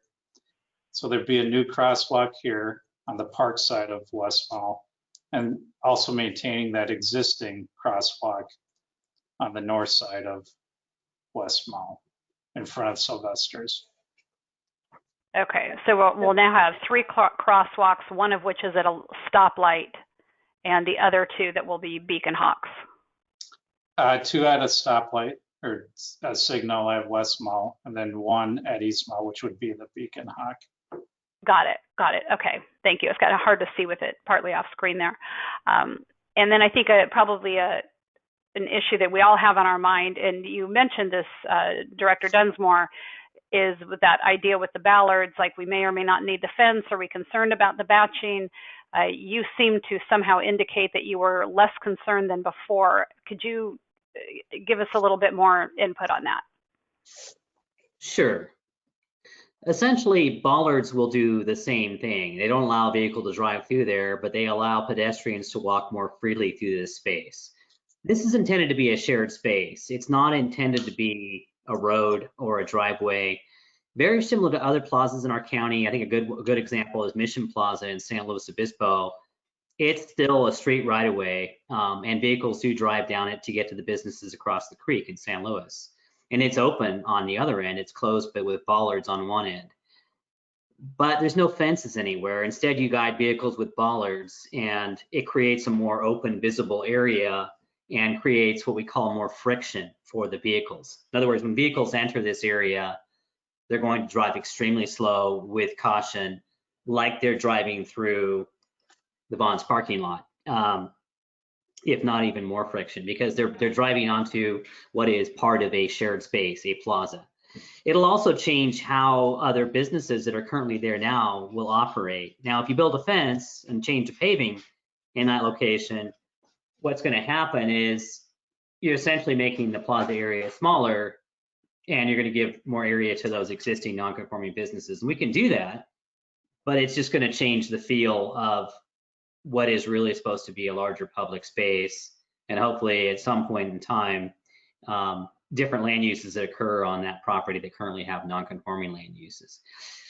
So the need for the fence has been reduced because of the fact that we assume that we're moving forward with a safer pedestrian crossing at that East Mall location as well, and guiding pedestrians to the north. Although it was a good idea, will that be successful anyway? They'll still be inclined to use the location that they've been using for many, many, many years to go across the street. So they're likely going to walk down that aisle, that path anyway, no matter what you build there. So that's the challenge, I think, with that whole discussion. Okay. Well, thank you, and kind of laying this out. I appreciate that, and thank my council members for their indulgence. So I will ask if there are any council comments, or council questions. We'll start with Council Member Funk. I see your hand. Yes, I have several questions on this. Following up on the issue of the fencing versus the bollards, could the bollards be removable if we had some large event or something happening that could come to that? Absolutely, yes. Yeah, they're designed to be removable bollards that can come in and out so that you could drive a food truck or set up events or make the entire thing a plaza. So that is certainly an option. And that's how the design is done. Is the space between the large trees on the south sufficient that you could also have smaller food trucks or smaller vehicles go through in there? Each one of those squares that you see on that are 5 feet, approximately 5 feet. So 5, 10, 15, you got about 20 feet in between the planter area of the tree. Quite a bit of space. It's a big space. So, and you see that when you enter that driveway, before you get to that first tree, you've got 5, 10, 15, it's about 35 feet. So it's a pretty big space. It's a very big space. Yeah, I can imagine Terry Banish salivating over this for Tamale Festival. And I might add on that, Councilmember Funk, is that with bollards, if there was an event going on, you could have food trucks parked there with the serving side open to the plaza to the north. And if you had bollards in there, you know, with a fence, people couldn't just like walk across the fence. They would have to walk all the way back to the end and then come through. But if it was more porous, I guess, with bollards, they could just walk right through it up to any kind of food truck. So. Okay, thank you for clarifying that. One of the things that you have mentioned on the options for us is with regard to the brick paver band. Can you use your cursor, and Nick, and point out to us where that is on the thing? Yeah, it's almost like a picture frame. I don't know if you can, hopefully you can see my cursor, but it's a picture frame that kind of borders in the internal portion of the plaza. And then it's also this area on the west side, kind of near the Caltrans embankment. I think the idea with this bigger paver area that you could have maybe a band playing or some kind of focal point for concerts or events or whatever it might be. There is a lot of electrical power back in this area to accommodate those types of uses. So that was purposefully put in there, which is one of the reasons, you know, the electrical cost is high on this project. Is there is a lot of lighting, there's a lot of power. This is really meant to be a public space that you can accommodate some good events. Okay, so with that that paver band, could that same visual distinction be made with tinted concrete or something that would, where you could still incorporate that in the design but not have to have it be laid out in the bricks? You could do a stamped concrete on it, and maybe have either stain it after the fact, or you could have a color incorporated into the mix to make it different. Our standard concrete mix that this project is designed for is much like the sidewalk. It's a Davis pebble, so it's kind of more of an earth tone, or kind of a tan, not really tanny, but maybe like a tan brown color to it. So it's not like that Lehigh super white concrete or the gray concrete. It's kind of more of a earth tone concrete. You could do that and still accommodate it. There are elements all in the downtown design that do have pavers as part of that in the boulevard area between the sidewalk and the curb. So you can see on the El Camino here on the right side of the exhibit, those would actually be pavers up against the curb line. But you can make, I think, with the stamping and staining, it looks almost identical from appearance perspective to the pavers. In fact, it can trick the eye. It can look just perfect. Wouldn't that be the case, Nick? Really? Pretty good? You certainly could. I mean, it's, and these pavers, actually, the design actually doesn't have it sitting on an aggregate base. There's a concrete base below it. And we've been doing that a lot more because the pavers do settle, and, you know, as it rains and things settle underneath, and then they become more tripping hazards or uneven, and just, you know, issues with pedestrians. So we've gone and including this design, it has a concrete base instead of an aggregate base below the pavers. But to answer your question, yes, you could accommodate the paver band with some concrete, stamped concrete, and other staining. And that would be a relatively smooth surface, so that I'm thinking of a performance space where you've got bands who want to wheel things on and off that space. You've got kids dancing, that, you know, moving back and forth. You've got all kinds of things that might happen there that would need a relatively smooth surface. Yes, that would accommodate all those things. It'd be much like a sidewalk, except maybe not as heavy of a broom finish, but it would be smooth and you could wheel, carts or whatever it might be across there. Yeah, okay, sounds good. Can you talk about the lighting for a minute and describe how the lighting is designed so that we're not creating a transient hangout space? Do you want to take that one, Phil? Sure. Oh, good, I'm not muted. That actually is a critical aspect of this whole project. We had police and fire emergency services look very carefully at this whole design. And it's very well lit, not only from below that pergola area, but with the street lights and the lighting from the building that's adjacent to it. And everything was designed in mind to be able to see really clearly through the whole site. So there's no hiding spaces. There's no areas that you can get behind something. Very critical to that sort of appearance, to light every corner and to not have any sort of dark shadows, I'll say. Great, thank you. With the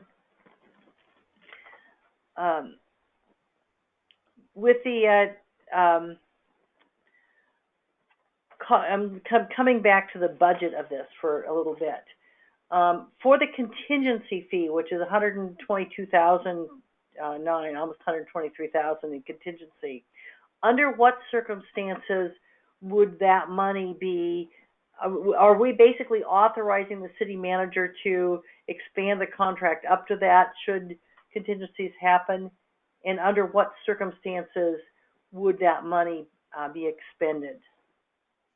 Sure. There's yes, that 15% if this was approved as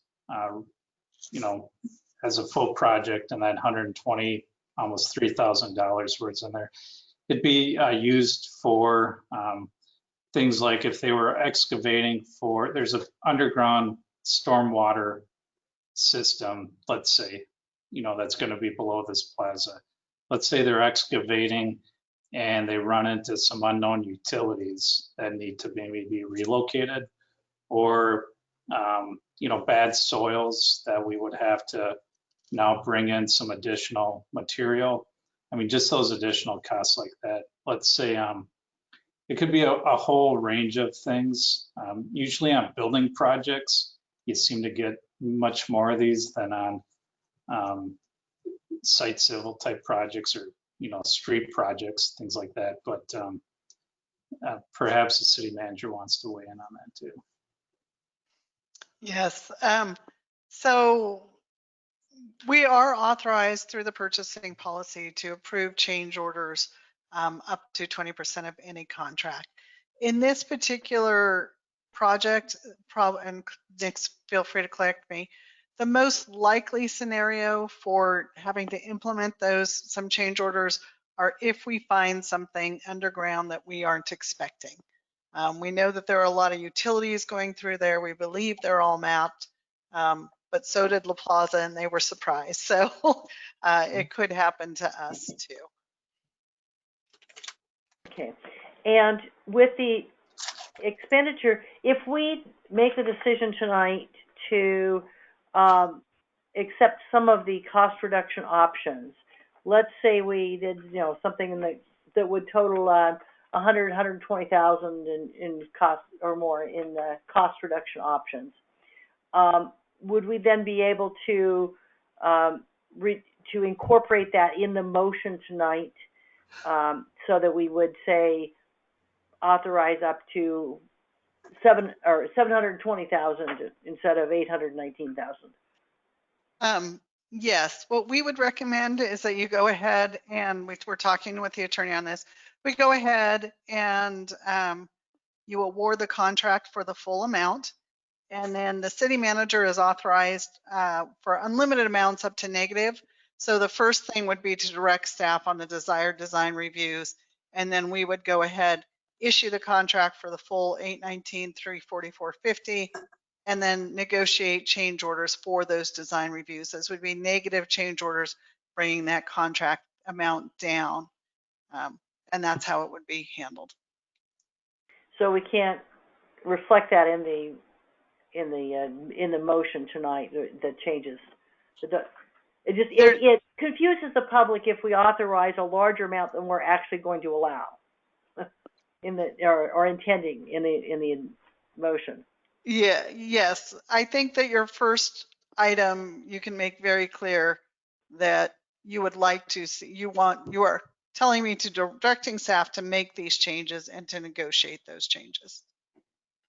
So that is your best path, and letting the public know that, yes, you are reducing the amount. Okay. And then just to confirm, that these are funds that are the nature of the funds that this comes from, that these are fees that are paid by developers to, as sort of a general pool, increase the availability of public parkland and interaction, places to do stuff in the city. That is correct. They can be used for either acquisition of parks, building of parks, new playground equipment, those types of things. They are derived by taking the total park land that we had at the time we did the fee study, determining how much that was per resident. These are fees that are collected so that we can maintain that same standard per resident as we've always had, and we don't subsidize. And because of that, it can only be used to expand those park uses such as this. We're creating a new park space. Okay. And if we approve this tonight, does that preclude us from authorizing from also committing park fees from this account to supporting additional recreation such as pickleball courts in particular? Absolutely not. Or soccer fields or other uses. Yeah, absolutely not. Between what you have available in the park impact fees on June 30th or today, plus what is in the pipeline to come in the next couple of years, remember that development impact fees are paid when the building is finalized, just prior to occupancy, not when it starts to get built. So we have a lot of projects such as La Plaza, such as Emerald Ridge, such as the Hartsburg project or Prince Paul that are in construction and on their way. And so you have enough to do both pickleball courts and make a substantial contribution to the funding partnership with the Atascadero Pickleball Club, and enough to do the full project without making any changes. Okay. And then one last question. Finally, the last one. Can you talk about the nature of the surface and the extent to which it's been designed so that it can withstand the wear and tear from the skateboards that we know will be there, no matter what we do? Yeah, the concrete is much like concrete sidewalk. So right now, even though we have an ordinance against skateboarding on the sidewalks, they still do. They grind on the curbs, sure, all those things. It will accommodate all those things, bikes, skateboards, any kind of cars. So it is to accommodate a lot of those vehicles also, like maintenance vehicles that might need to get in there to do maintenance on the landscaping or these other things. I would try to deter my guys from trying to get in there with their trucks just for convenience, and maybe try to stay, in that drive aisle, like to the tunnel area, or we do have an easement through the La Plaza parking lot on the north side. So, I would, if this were to be built, I would encourage the maintenance guys not to drive through there unless they had to, but and mostly just for tire tracks, not because the concrete couldn't handle it, just because you could have tire marks on it. So yeah, well, I guess if it can handle a gas truck, for the gas station, it's probably going to stand up to the skateboarders. Okay, thank you. Thank you. Councilmember Newsom. a few questions on the bollards. Are the bollards lighted? No. And then on the option to remove brick pavers and replace with concrete sidewalk, what is more cost effective for maintenance and upkeep? Right, as the pavers were designed, as I mentioned earlier, with that concrete base instead of the aggregate base, they don't move at all. So it would be the same, in my opinion. There would be really no significant difference between pavers and concrete sidewalk. Okay. And then as we talk about costs, what are the costs to replace the bollards if they accidentally get hit? Is that a substantial cost versus fencing? It probably wouldn't cost as much as a car that would hit it, and the damage to that car, because these would be steel bollards, maybe 4 to 6 inches in diameter, maybe a Schedule 80 or 40, but they would be very stout, and there's some, or they could be also like across from City Hall in this new City Hall parking lot. We have little access to that. The undeveloped, or that park area that's behind the yellow house there, and those bollards are easily removed as well. So I don't see any damage to those. I mean, we might have to paint them if they get hit by a car or something, but that's cheap. Okay. So for safety purposes, it's probably better to have a bollard versus a fencing. If the fence got hit, that could be more substantial in cost because it is a decorative fence. You'd have to probably replace a whole panel. A panel is probably anywhere from 4 to 6 or maybe 4 to 8 feet, just depending on the submittal. But yeah, a fence would not win against a car, but a bollard would. Okay, thank you. Councilmember Fonzie. Thank you.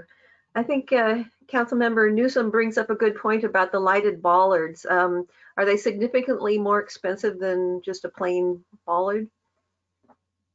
The ones, say, around the fountain and sunken gardens, those are very ornate. When we've had a few of those vandalized and had to replace them recently, and those are very expensive. They're upwards of $2,000. So plus you would have to run electrical to those bollards, and then they would become stationary. So they wouldn't be as easily removable if you wanted to open up the plaza. Well, the reason I bring it up is because I think if we're looking long term, what we'd like to see is foot traffic going to a much improved pedestrian tunnel. So there's parking on the other side of the freeway. And so if they were lighted, it would kind of light the way to the tunnel. And I can see some advantage to that. I don't know if there's anything that would be solar driven and we wouldn't need the electrical wiring on the tops of the bollards. I've seen these on fence posts in people's yards, but I don't know if they're really very reliable.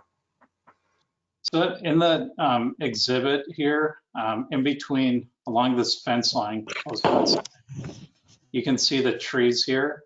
And then midway in between the trees is actually one of our light standards, a decorative gas lamps light post. So these will provide a lot of lighting around these areas. So this will be well lit already, even without the bollards. Okay, so that's good to hear. And just a question regarding replacing those concrete seats around the trees with a curb. Do you see any advantage to that from the point of view of not having customers for La Rosa's or others parking underneath those trees during business hours or other times? We would definitely sign that no parking or make that explicit, so there would not be any cars that would be allowed to be parked in that area of the plaza. So in other words, there's already a curb proposed. I can't tell from what you have on the screen that there's a curb between the driveway area and the trees.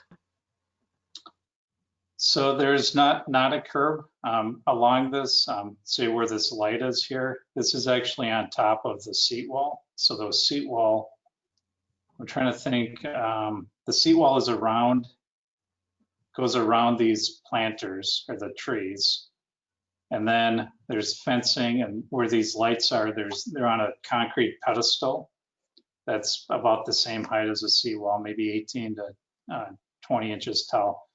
And then in between the planter here and the light, there's a fence section that would go across that. So there is not a curb at all. So if somebody was backing out of, say, La Rosa's parking or their garage there, and they hit that fence, I mean, they can go right to it. You would have to have a curb out quite a ways, maybe three feet away from the fence to prevent anybody from hitting it. And they still could hit it at that point. Okay, so I'm a little bit confused because in item number 3 on page 182, it says replace the low concrete seat walls around plaza trees and along northern project perimeter with concrete flush curbs. Are those going to be out of ways then if we were to not have those concrete seat walls? So the flush curbs would be flushed with the surface. And so around the tree wells, for instance, instead of having a raised planter that's 19 inches high, it would actually be at the sidewalk or concrete pavement level.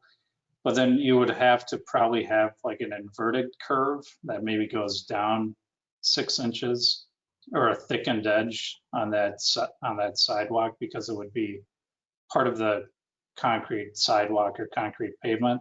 So on those edges, you'd want it a little thicker where you have openings, just to provide some additional support and strength. So that's what the substitution would be. Is you couldn't just have sidewalk. You'd have to maybe, like in the tree walls downtown and the sidewalks, they have, it almost acts like a root barrier to some extent, but it goes down maybe 6 to 12 inches, and it just provides, defines what that planter area is. I hope that answers your question. Well, what I'm trying to get at is can you give us a recommendation on how to keep people from parking underneath the trees on the south side? I think having the police ticket them or tow them is probably the biggest possibly deterrent. But yeah, I think that is not really meant. There's no intention to have that be a parking area or a place where parents wait to pick up their kids or anything. I see a lot of kids walking through that area, actually. So if cars do drive up there, they'll have to move out of the way. And as Phil was mentioning earlier, there's a lot of friction that can occur along there. What I will add there's not going to be room to park there with vehicles are backing out of the fuel station or from the mechanic. If it stays there will not be room. It's only the minimum backup space needed to pull out of those driveways. So there would be a conflict if there was a vehicle there. It would block access to those existing driveways. Thank you. I couldn't tell from just looking at this that there wasn't room to park, so I appreciate that. Do we anticipate that we're going to have any people backing into those concrete tree covers or whatever you want to call them, the step ups to sit on? And we'd be better off with benches or something else that could be repaired more easily? There's always a possibility of somebody backing into that. That's only a 20-foot. We're providing 20 feet of that southerly edge of the plaza to, the face of the seat wall around the tree walls. Yeah, I mean, somebody could back up, but and back into them. I'm not sure how, without taking up more of the plaza, the main plaza, and pushing and moving everything to the north to accommodate that. As I mentioned earlier, we're hoping sometime in the future that we can take out that drive entrance into the plaza. Sure. And kind of have like restaurants on both sides. Those trees were so far south is there is a high pressure gas line and other utilities that run through that concrete area. So nothing can really move. As soon as you move something over just even a foot, you're in an area where there's underground utilities. So that row of trees was very, the placement was very carefully done just to barely fit in that row and still give room for the vehicles to back out and still give room for the underground utilities. So it was a really tight fit.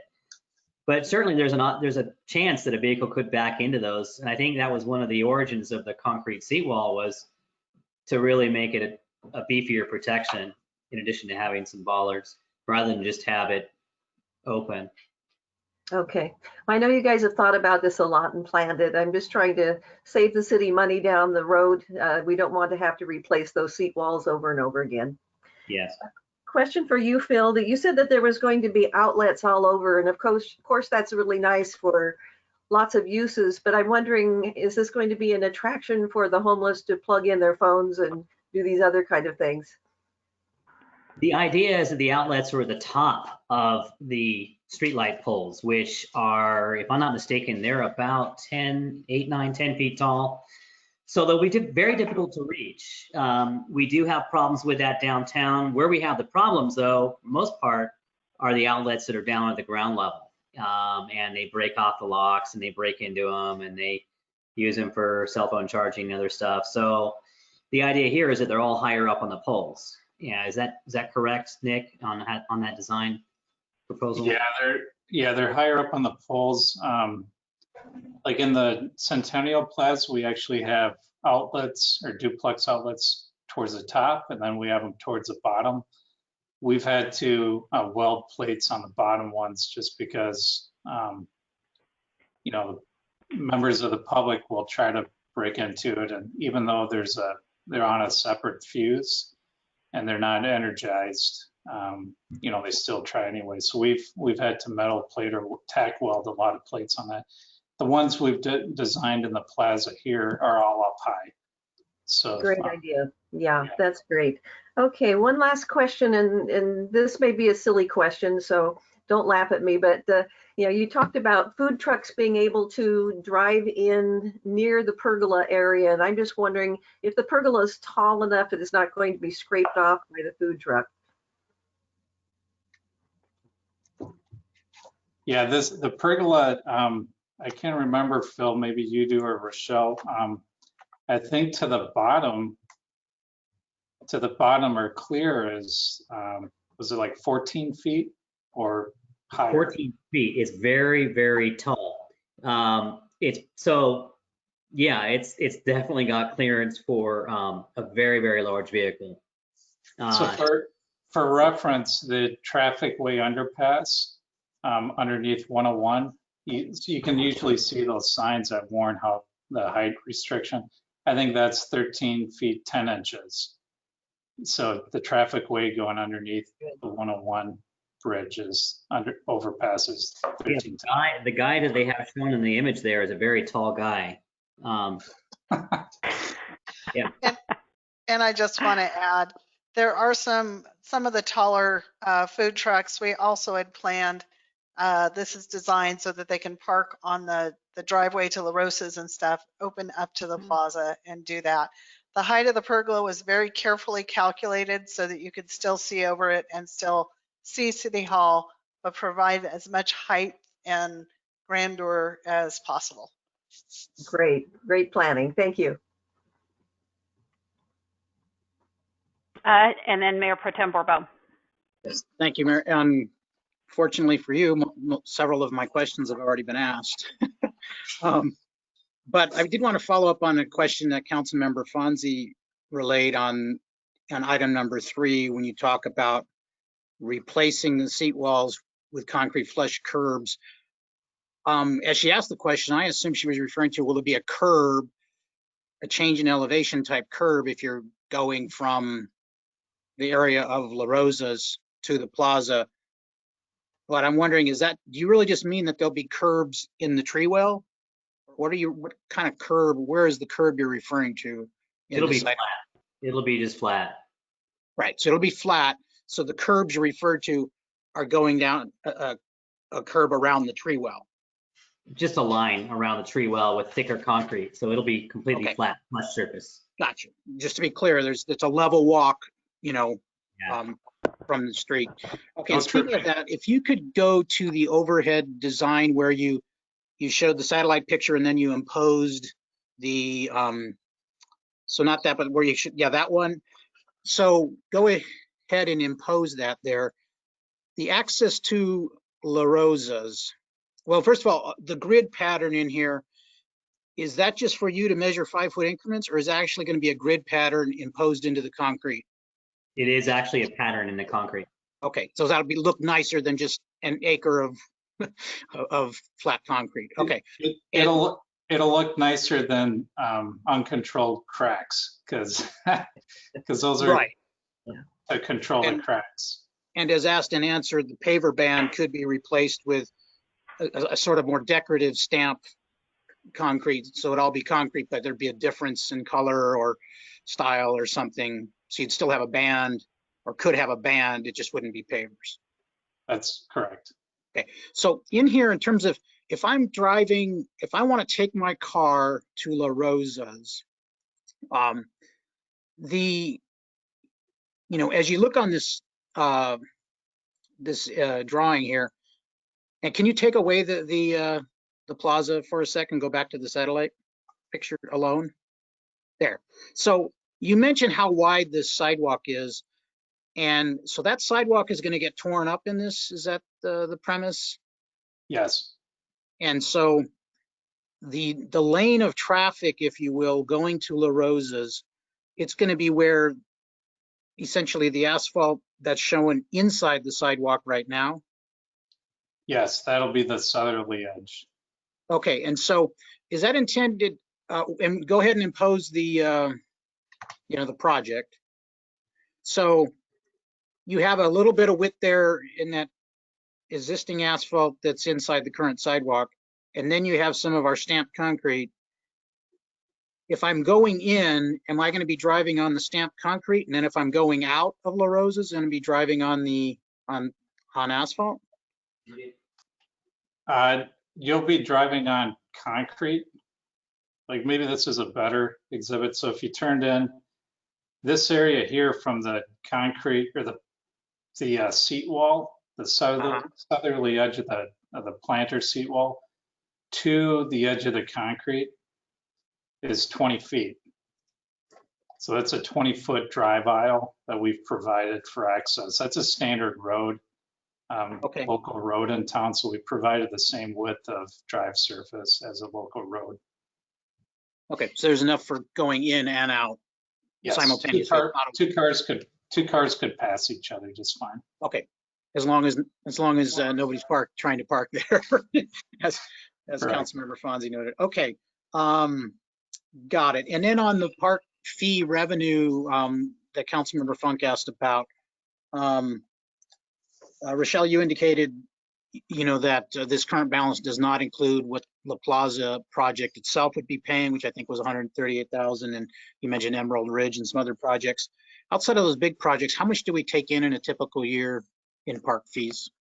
There is an extremely wide range of what we take in, anywhere from $600,000-$700,000 a year on the very high end. That's, you know, 2006, 2007, to more in the $100,000 range to 150 or so. So it really depends on what's in the pipeline and what's getting built. But we could reasonably rely on a minimum of $100,000 a year would be a. Absolutely, that would be on the very low end. Got it. So if we spent as much money as we're talking about here, we wouldn't be precluding some of the other projects mentioned at all.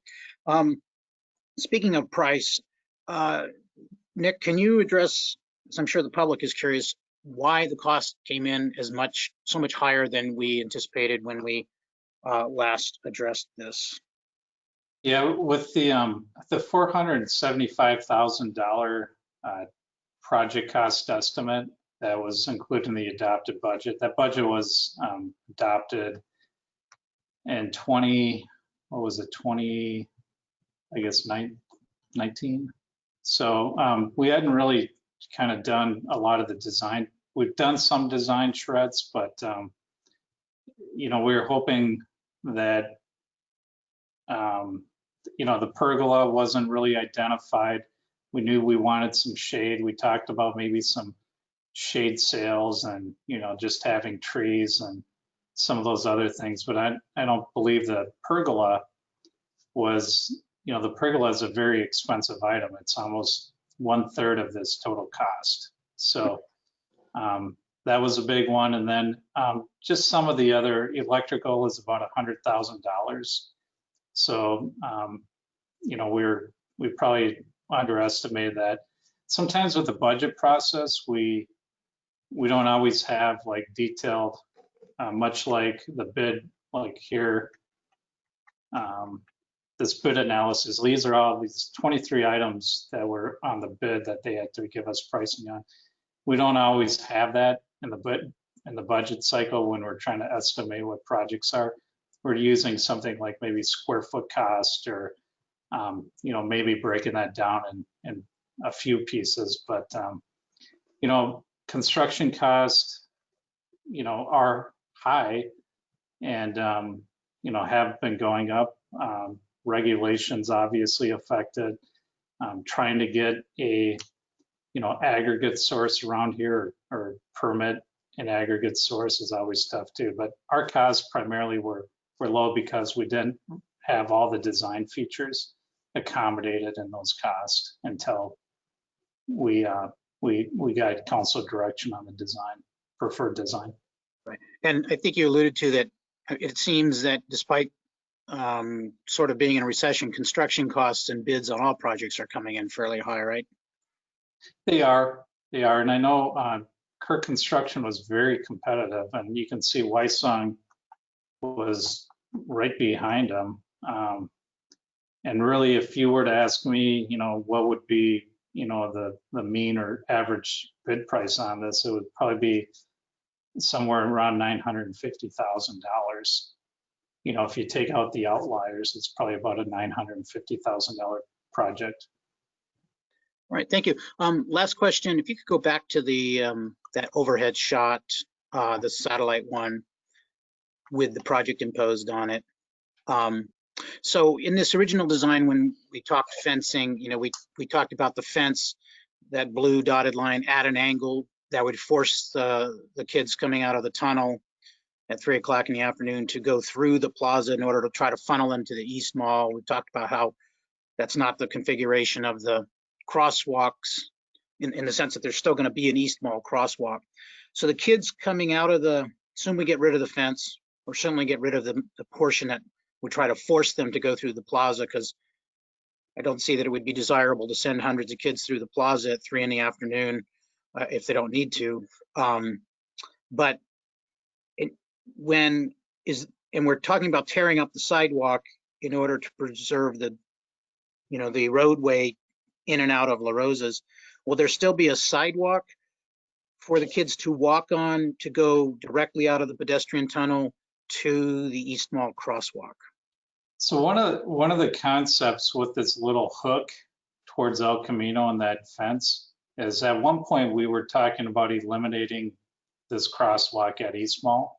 Right. And that little hook, we were thinking of this would be a barrier. So they'd come out of the tunnel, they'd be on the north side of that fence, they'd be walking along there, they'd hit that hook and, you know, much like maybe some obstacle that a rock bounces into, you know, the idea was maybe we could force everyone to kind of go to this West Mall crosswalk, this new West Mall crosswalk that'll be on the park side.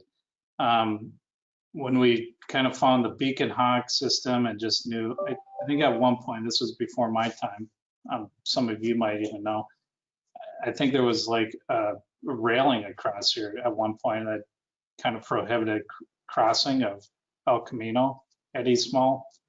And what I was told that, you know, the kids were still crossing there regardless. But so the kids, like this fencing was to kind of keep the students from walking through like that 20-foot drive aisle back to La Rosa's. But this is going to be so minimally used. And right now, the students walk on that sidewalk anyways, and they go to Clem's or wherever, or Malibu Brew. I really don't see, I see this thing being kind of open and porous if you took out that fence. So the sidewalk will be the plaza. So the sidewalk will go away and be replaced with concrete of the plaza. So it'll basically be a sidewalk. Yeah. Well, it'll be a sidewalk, but it'll also be open to vehicles. Is that what you're saying? Yes. Well, it is now. I mean, there's a sidewalk now. It's the same way. It's the vehicles cross over that sidewalk, but instead of being a curb, it'll be all at grade. It'll be all one surface. Right, So I understand vehicles cross over that sidewalk at the driveway entrances, but they don't, you know, it's a distinct sidewalk that kids are walking along, not a roadway. Well, I'm sure several of them walk out in the roadway. Yeah, Kids are kids. there won't be a curb, I think is what you're asking. It'll be one level Yes. surface, integral all the way to the asphalt at La Rosa's driveways. So that, yeah, it'll be one level surface, not a raised sidewalk. Okay. All right. All right. Thank you. And that's all my questions. Thank you. I have comments, but that's all my questions.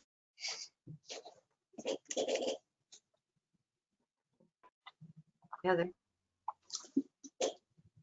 You're muted. I'm sorry. Thank you. Director DeBar, could you go back to the bigger picture? Thank you.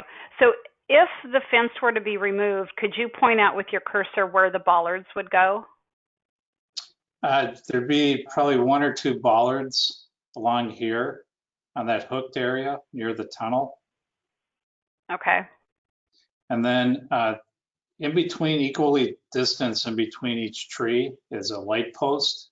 So that would act like a bollard, if you will. And then I would probably think there'd be 1 in between each light post and each tree. So there'd be 2, Okay. 4, 6, 8, 10 bollards, and then maybe a couple more at this hook area just to prevent cars from driving in. Sure. Okay. Maybe So it would follow a dozen. generally the line of the fence. Yeah, maybe about a dozen bollards would go in. On the line of the fence, yeah. Okay. And then with regards to the stamped concrete, you know, I think we all look at this project and it's quite a centerpiece, you know, like City Hall is a centerpiece. It is very high quality, and this, you know, is going to complement it quite nicely. So in doing stamped concrete instead of pavers, I mean, I've seen stamped concrete. It can look good. I just want to make sure, like within your professional opinion, do you see that being able to really capture what we want here, or do we save the money, put it in, and then go meh? So I'll let Phil weigh in on this one too. But where we've had stamped concrete elsewhere in the downtown, we allow it to be a substitute for the pavers in that area between the curb and the sidewalk, that little boulevard area. So there are places downtown that we've allowed that to occur as a substitute. Those areas aren't really like a big focal point. I mean, you're just walking across that, or there might be cars parked next to it, but you don't really notice that as you're driving down the street. If you get up and close, I mean, the paver, you can tell a paver from the stamped concrete when you get up close to it. I think with all the human interaction and up closeness with this plaza that people will be walking around, sitting around, hanging out at, I think it would be much more noticeable than in a boulevard area of a street. But I think of all the changes, it's probably the least impacting to the design. I think that it's a very, very subtle difference between the two in terms of quality. To most people, I think they would see them the same, as long as you've got the right color concrete mix and the right stamping. Very, very similar. So I think what I'm hearing is from Director DeBar is that you notice, like, it's stamped concrete. You're not going, oh, is it a brick? Is it not? But Phil, what you're saying is that nobody's looking at it and going, oh, that looks kind of cheesy. It still looks quite nice. Yeah, it still looks really good. Okay. And I think someone who's really critical of paving and architectural features might really pick it out, but I think really it does the same visual or architectural purpose, really. Yeah, I was gonna say, Well, you you're know, one of those people who picks those things out, so that means something coming from you. well, I was gonna say most engineers that design this stuff would probably not notice it, but I'm not your typical, you know, public resident. I don't think either. But you know, there are, if you do have it colored, there are some maintenance, you know, items that go along with stamped concrete. If you want it to look like a brick or a paver, you do have, there is some ongoing maintenance that you do need to do to those stamped concrete to keep it that color. Where paver, you do not have those ongoing maintenance costs. So you have to seal it. You got to re-stain it every, say, 10 to 15 years if you want it to look good. We've all read the red concrete, right? And it turns into like pink after 5 to 10 years. So that's the one thing I would caution on if you do a stamped concrete. You might want to do it So a less subtle color. what might the annual, like if you were to prorate it over a 10-year period, 20-year period, what would you say the average annual cost would be for upkeep?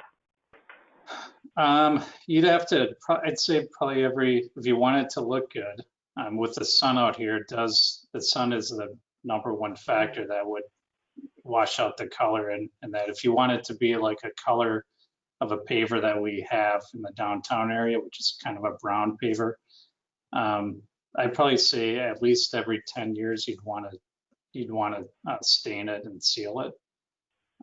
You know, it's a surface treatment type of thing that you do. Maybe you scarify it and then stain it and seal it.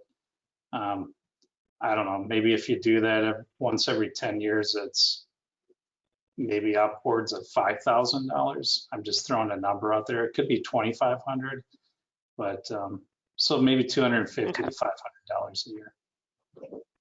Okay. Not All right. very. Thank you. Okay. Councilmember Funk. Yes, I'd like to follow up, thank you, with a couple of things. As we're talking about those seating walls around the trees, if we take those out, what are the seating options in the plaza available, so people could just, hey, there's something interesting happening, or let me sit down and talk with a friend? We could add benches. They're not there yet. There aren't any other seating options for built-in seating at this point. I think we would propose purchasing some benches and installing those based on the final use of the plaza as to whether those are easily removable or more stationary. You do need to tie those down fairly securely so that they don't disappear, but we would want to still retain a bunch of flexibility for the plaza. So there are some options out there for that. And could something else, some kind of bench or seating be constructed around those trees in lieu of them being concrete structures? Is that what you're saying? That we would probably recommend not putting them in those exact locations, but in other places around the plaza. And we would want, you know, just regular metal benches.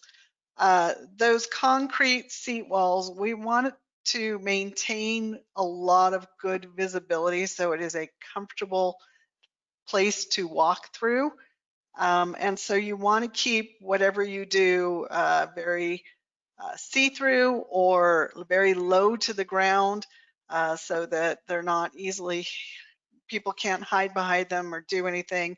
And so trying to find another thing that might be less expensive, but you know, still be a place to sit. You're still going to run into some of those same problems as the seat wall. I really, if you choose not to go with a seat wall, I would probably strongly just recommend going with benches in other locations. okay. And then with regard to the electrical, if the outlets are only going to be at the top of the lamppost, so those actually going to be accessible on a practical basis for all the kinds of groups and people that are might be coming and going and using that. If you want to, you've got a van that sets up beneath or or anything that might be scheduled or even impromptu. Yeah. So in that area to the right or the west side of the plaza up against the Caltrans embankment, there's other electrical that's in a I guess, if you will, a container that's locked and everything that'll be accessible for that higher power stuff. When we have events around Sunken Gardens, we have we call them spider boxes, and they basically plug in. They sound really cool, don't they, spider boxes? Anyways, they plug into the outlet, and then it's almost like an extension cord kind of thing, except it has multiple, looks like a spider, that's what they call them, spider boxes. But they have different wires that come out and then plugins on that. So we accommodate a lot of like the Tamale Fest. We do supplement power with some generators, but not many. I mean, most of the generators are on like Entrada and Palma. Around Sunken Gardens, we only have like 2 generators that we supplement, like for something like Tamale Fest. So, and each one of those vendors has, I think we provide 20 amp service to them. So, yeah, we were looking at the same kind of thing there. So you could come off the top of that top outlet and drop down. We can still, I mean, if it's something the council wants to have at the bottom, we could still do that at the light pole. We just have that approved as part of the submittal process. It seems like the people are always going to be looking for a place to plug in their cell phones. If you've ever, anybody who has sat on the floor of an airport lounge because that was next to the only available plug next to the wall, I've been in that spot a number of times, and you always see that travelers that way. People are going to look for that, and it's not just it's people who might not be housed at the moment, but it's also people who are tourists and guests and customers, or want to sit out in the plaza and plug in their phone while they eat their lunch. So it makes some sense to make that a little bit more available so that people won't be tempted to break into it. And maybe we might also consider making some power available that way in a couple other locations away from this place so that it doesn't become a magnet for that, but we can accommodate the kinds of uses that people have. So I would suggest is that something that we could consider? I guess that wouldn't be part of this policy, but can we consider that? And I think we need to not be getting into deliberation, but yeah. Thank you. Okay. Any other questions of staff before we go to public comment? Okay, what I'd like to do is take a brief break here. I've got 8:17. Why don't we take a break until 8:25, and then we'll head to public comment. Does that work for everyone? Sure. All right, see you in a few.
We're looking at 8:25 if we want to start coming back to the meeting.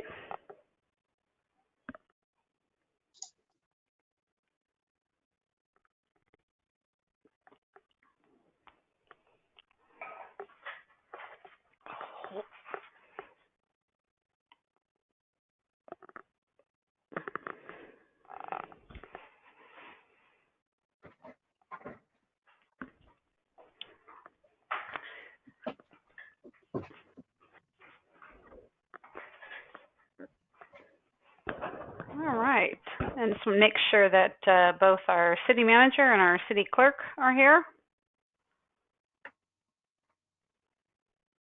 I am here. Excellent. All right, hello. Luke, are we going again? Yep, we're good to go. Great, thank you.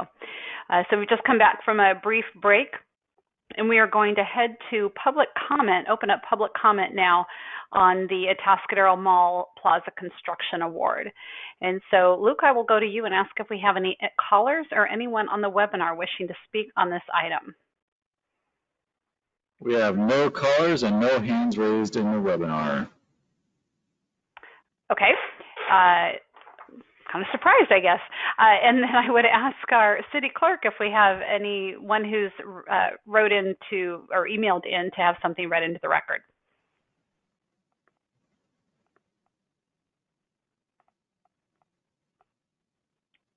Laura, we can't hear you.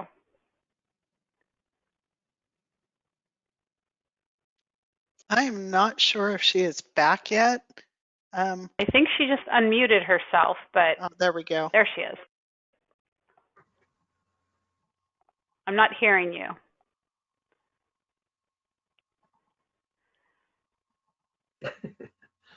I'll be right down, Laura. Give me a second. Okay. So Laura, do you want to we have no public comment? Correct, we have none. Okay. None. Okay, zero public comment. All right, so we have none that's been received via email, and we have nothing that has been received online or in the webinar or on a phone call. So, all right, well, we'll go ahead and close public comment and bring it back to council. What I'd like to go do is sort of go through these items and get some agreement. I think given the nature of course, the pergolas being so integral to the plaza project, not to mention it would require going out to bid. Of course, for something of that significance, it would, but I don't think any of us is looking to change that one. Do I have agreement on that? Right, we're keeping the pergola. Okay. And then on number two, I would be changing out the concrete for the asphalt. And again, that would be requiring everything to go out to bid. And this is sort of looking at, the long term, and ideally this would, be obviously future oriented and look better for the entire plaza. I didn't hear anyone talk about moving that one. So I'm assuming we would stick with number two as well. Yes? Okay.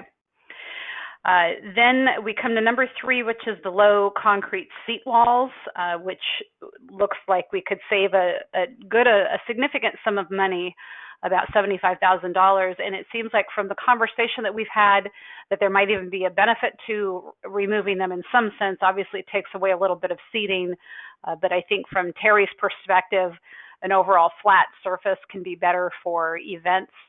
And we can replace with some benches, some things like that, which would be far less expensive. So I'm getting a sense that we would probably be in line with wanting to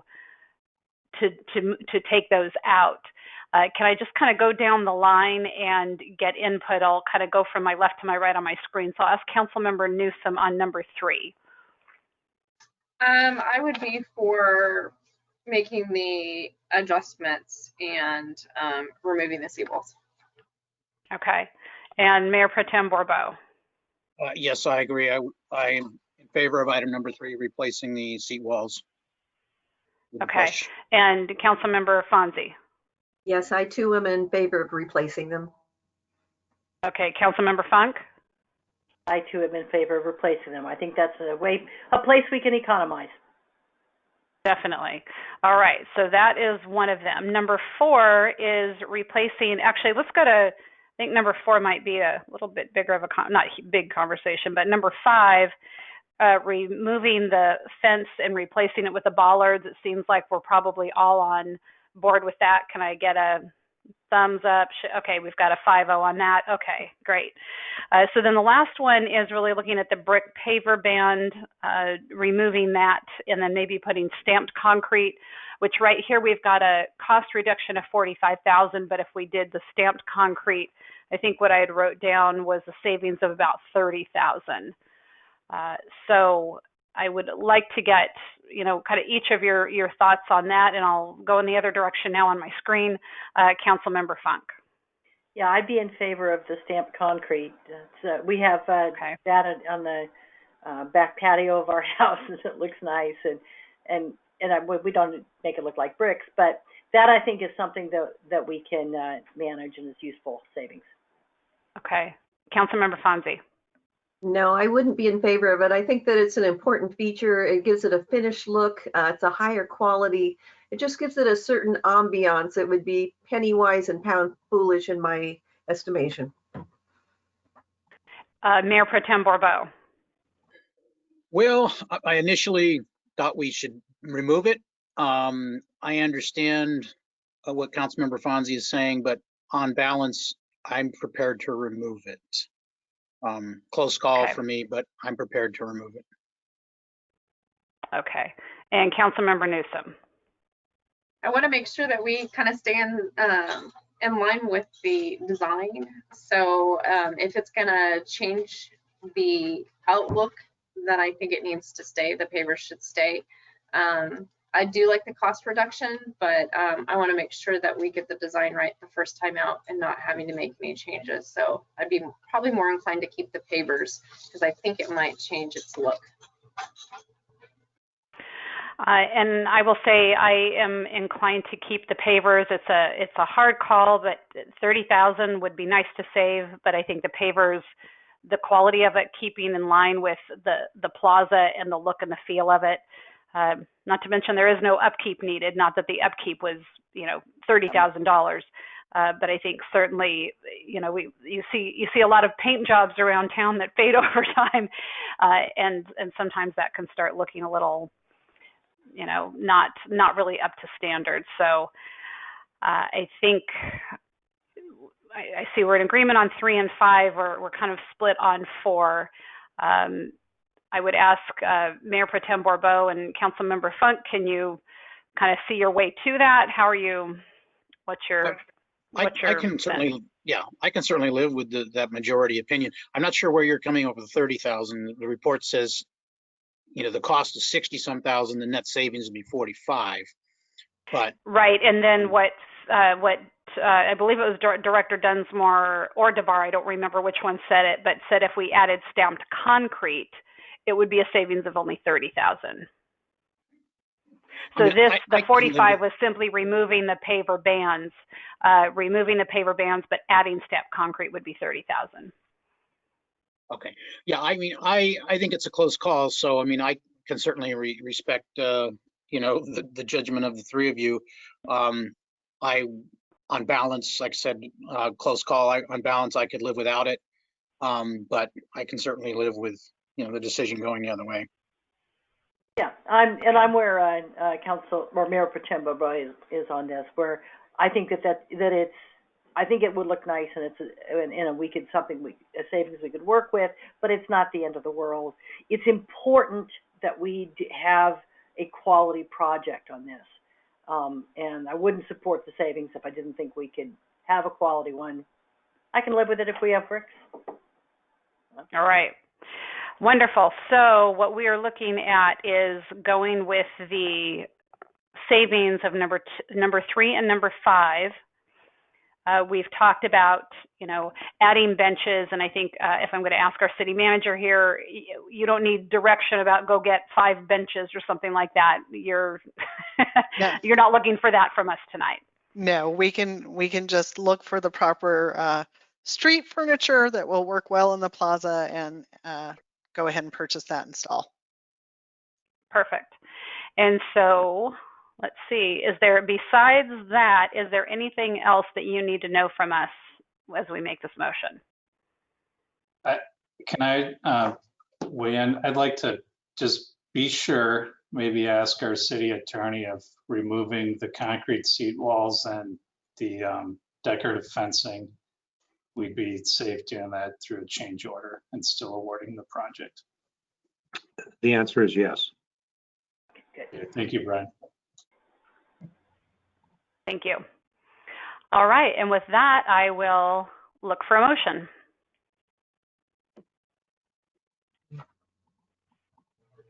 Your mouths are going to have, Councilmember Newsom, go ahead. I move that we, I have to read. I know, now you got to go back to, what was it again? I know. Where is it? Wait a minute. On page 179. Okay. So numbers 2 and 3. Authorize the city manager to execute the contract with Kirk Construction, and then authorize the director of administrative services to appropriate to the additional public facilities fees funds with our changes notated. Yes, city manager. And if we could change that to parkland impact fees. Sorry about that. In the staff report, it was incorrect.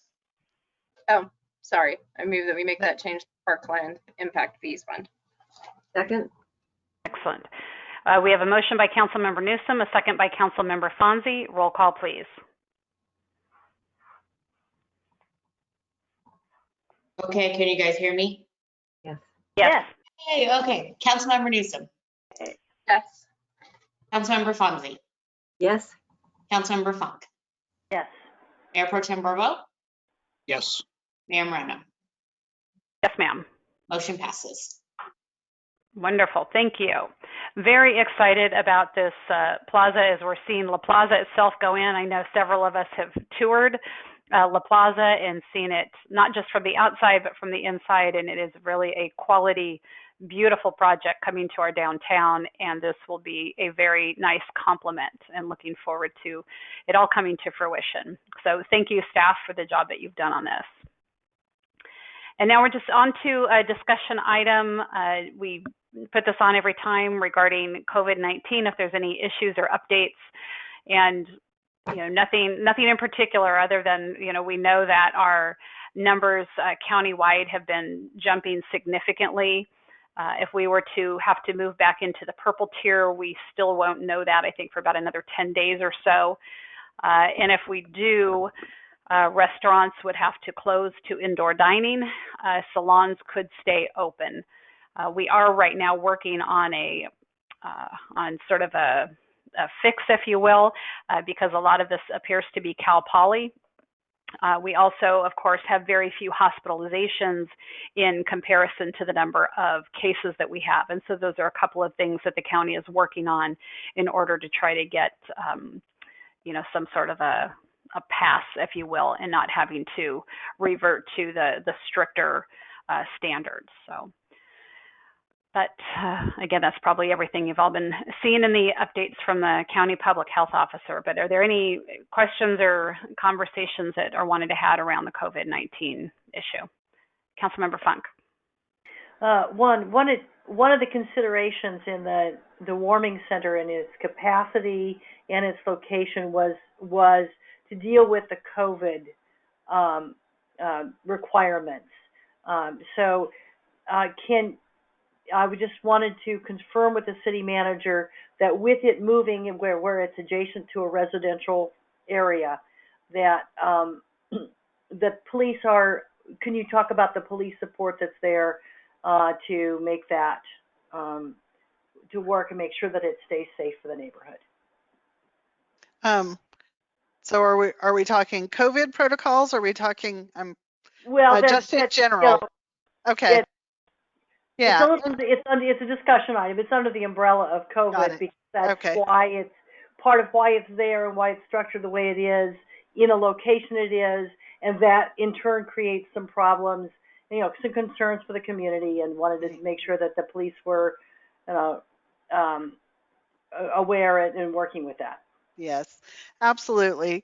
The city heard loud and clear from the residents that are around the community church there on Rosario that they are concerned about activities when the shelter is not open in particular. Yeah. They had that particular neighborhood had some issues with illegal camping and some drug addiction uses and some of that on a neighboring property in the past. And they were concerned that this might attract some of those same people that were living there at that time and that type of thing. I believe that ECHO is an extremely good partner along with the community church.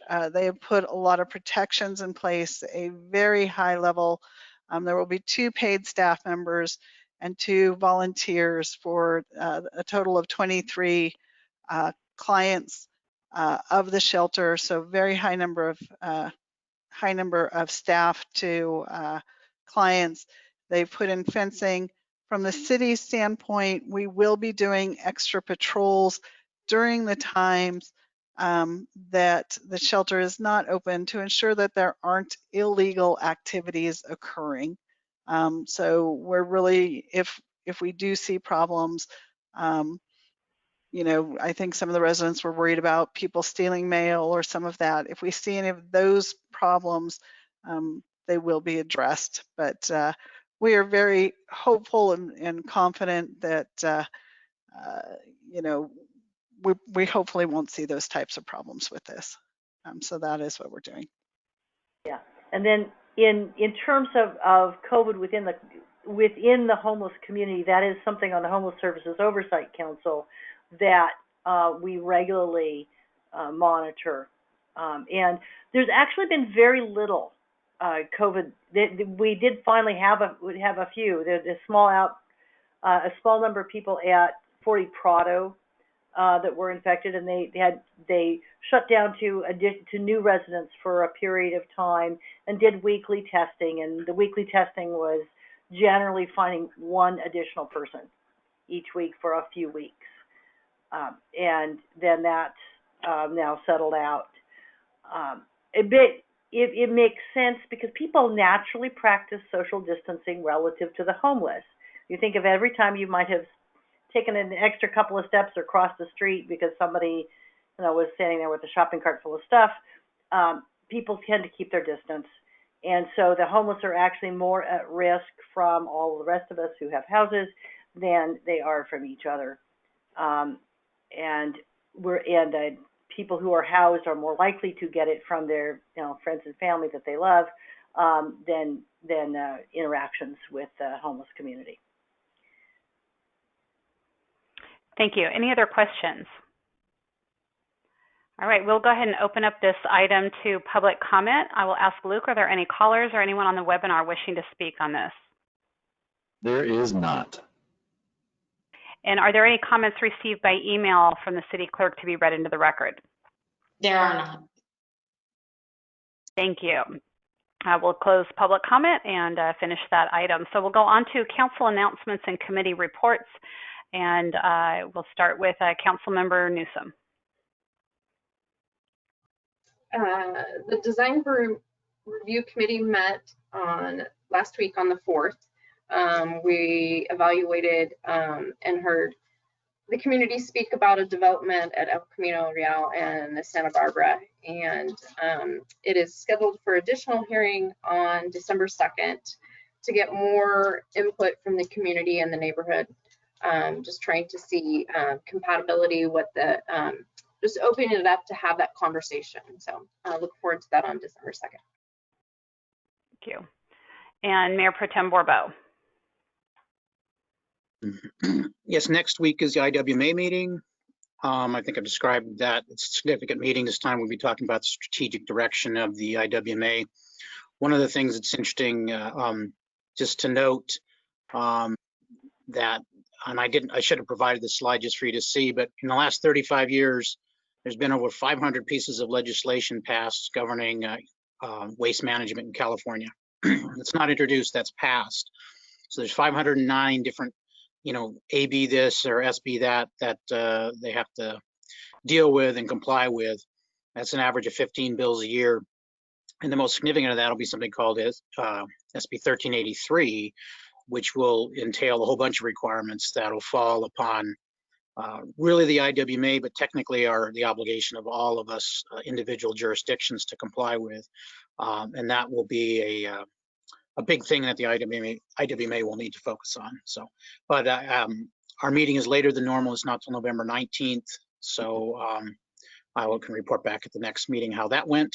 I also attended a meeting of the Water Resources Advisory Committee last week.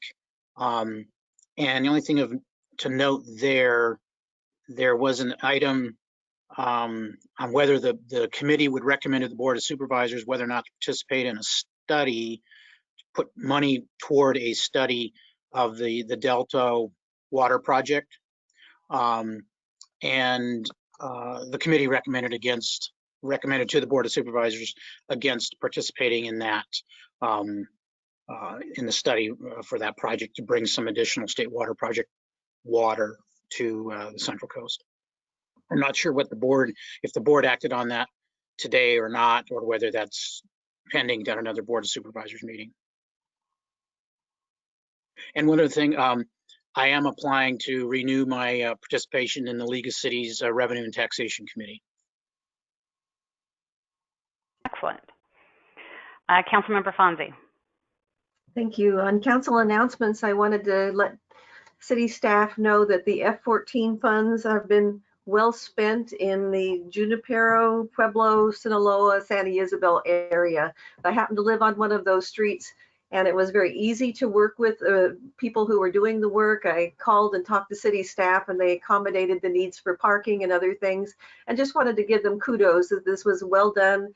I can see that our F-14 funds are being spent very well on a personal basis. In terms of the committee reports, I sadly need to say that LAFCO has lost its executive officer. They were taken by Santa Barbara. And so we'll be out to look for another LAFCO director very soon. And it'll be a hard one to replace because the knowledge is fairly encyclopedic, having to do with many special districts and cities. So we'll watch that one with interest.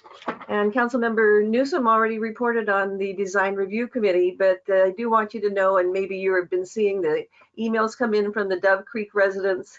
We're getting a lot of information and requests for meetings and other things going on with Dove Creek, and I anticipate that it will go to the Planning Commission and be heavily discussed and onto the City Council at a later date. Thank you. Councilmember Funk.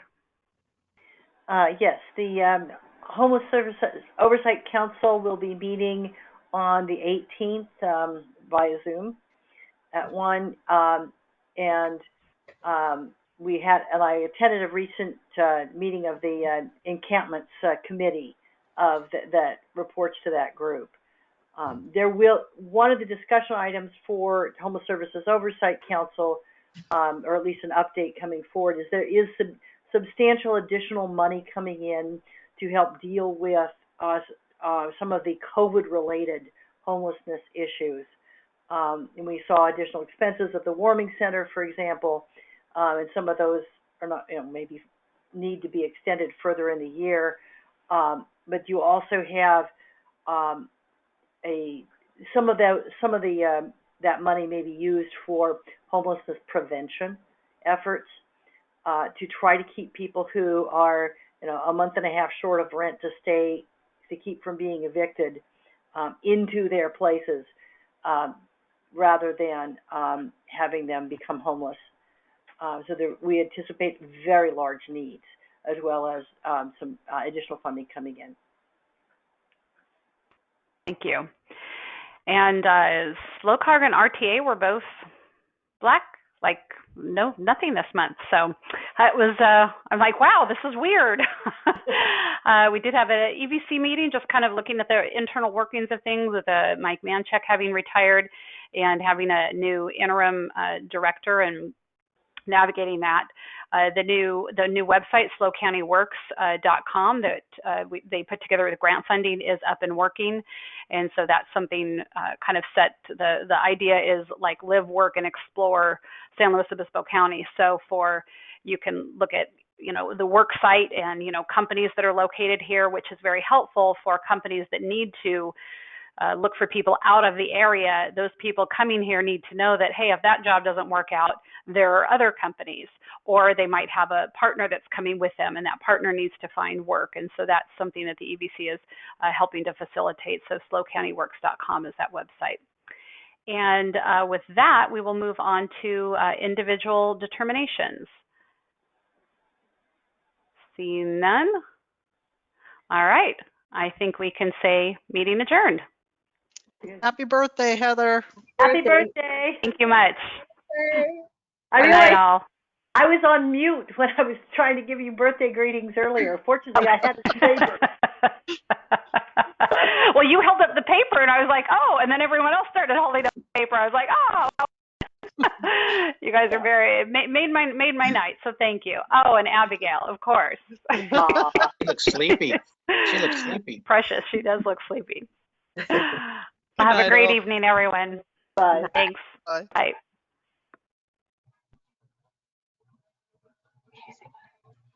Oh.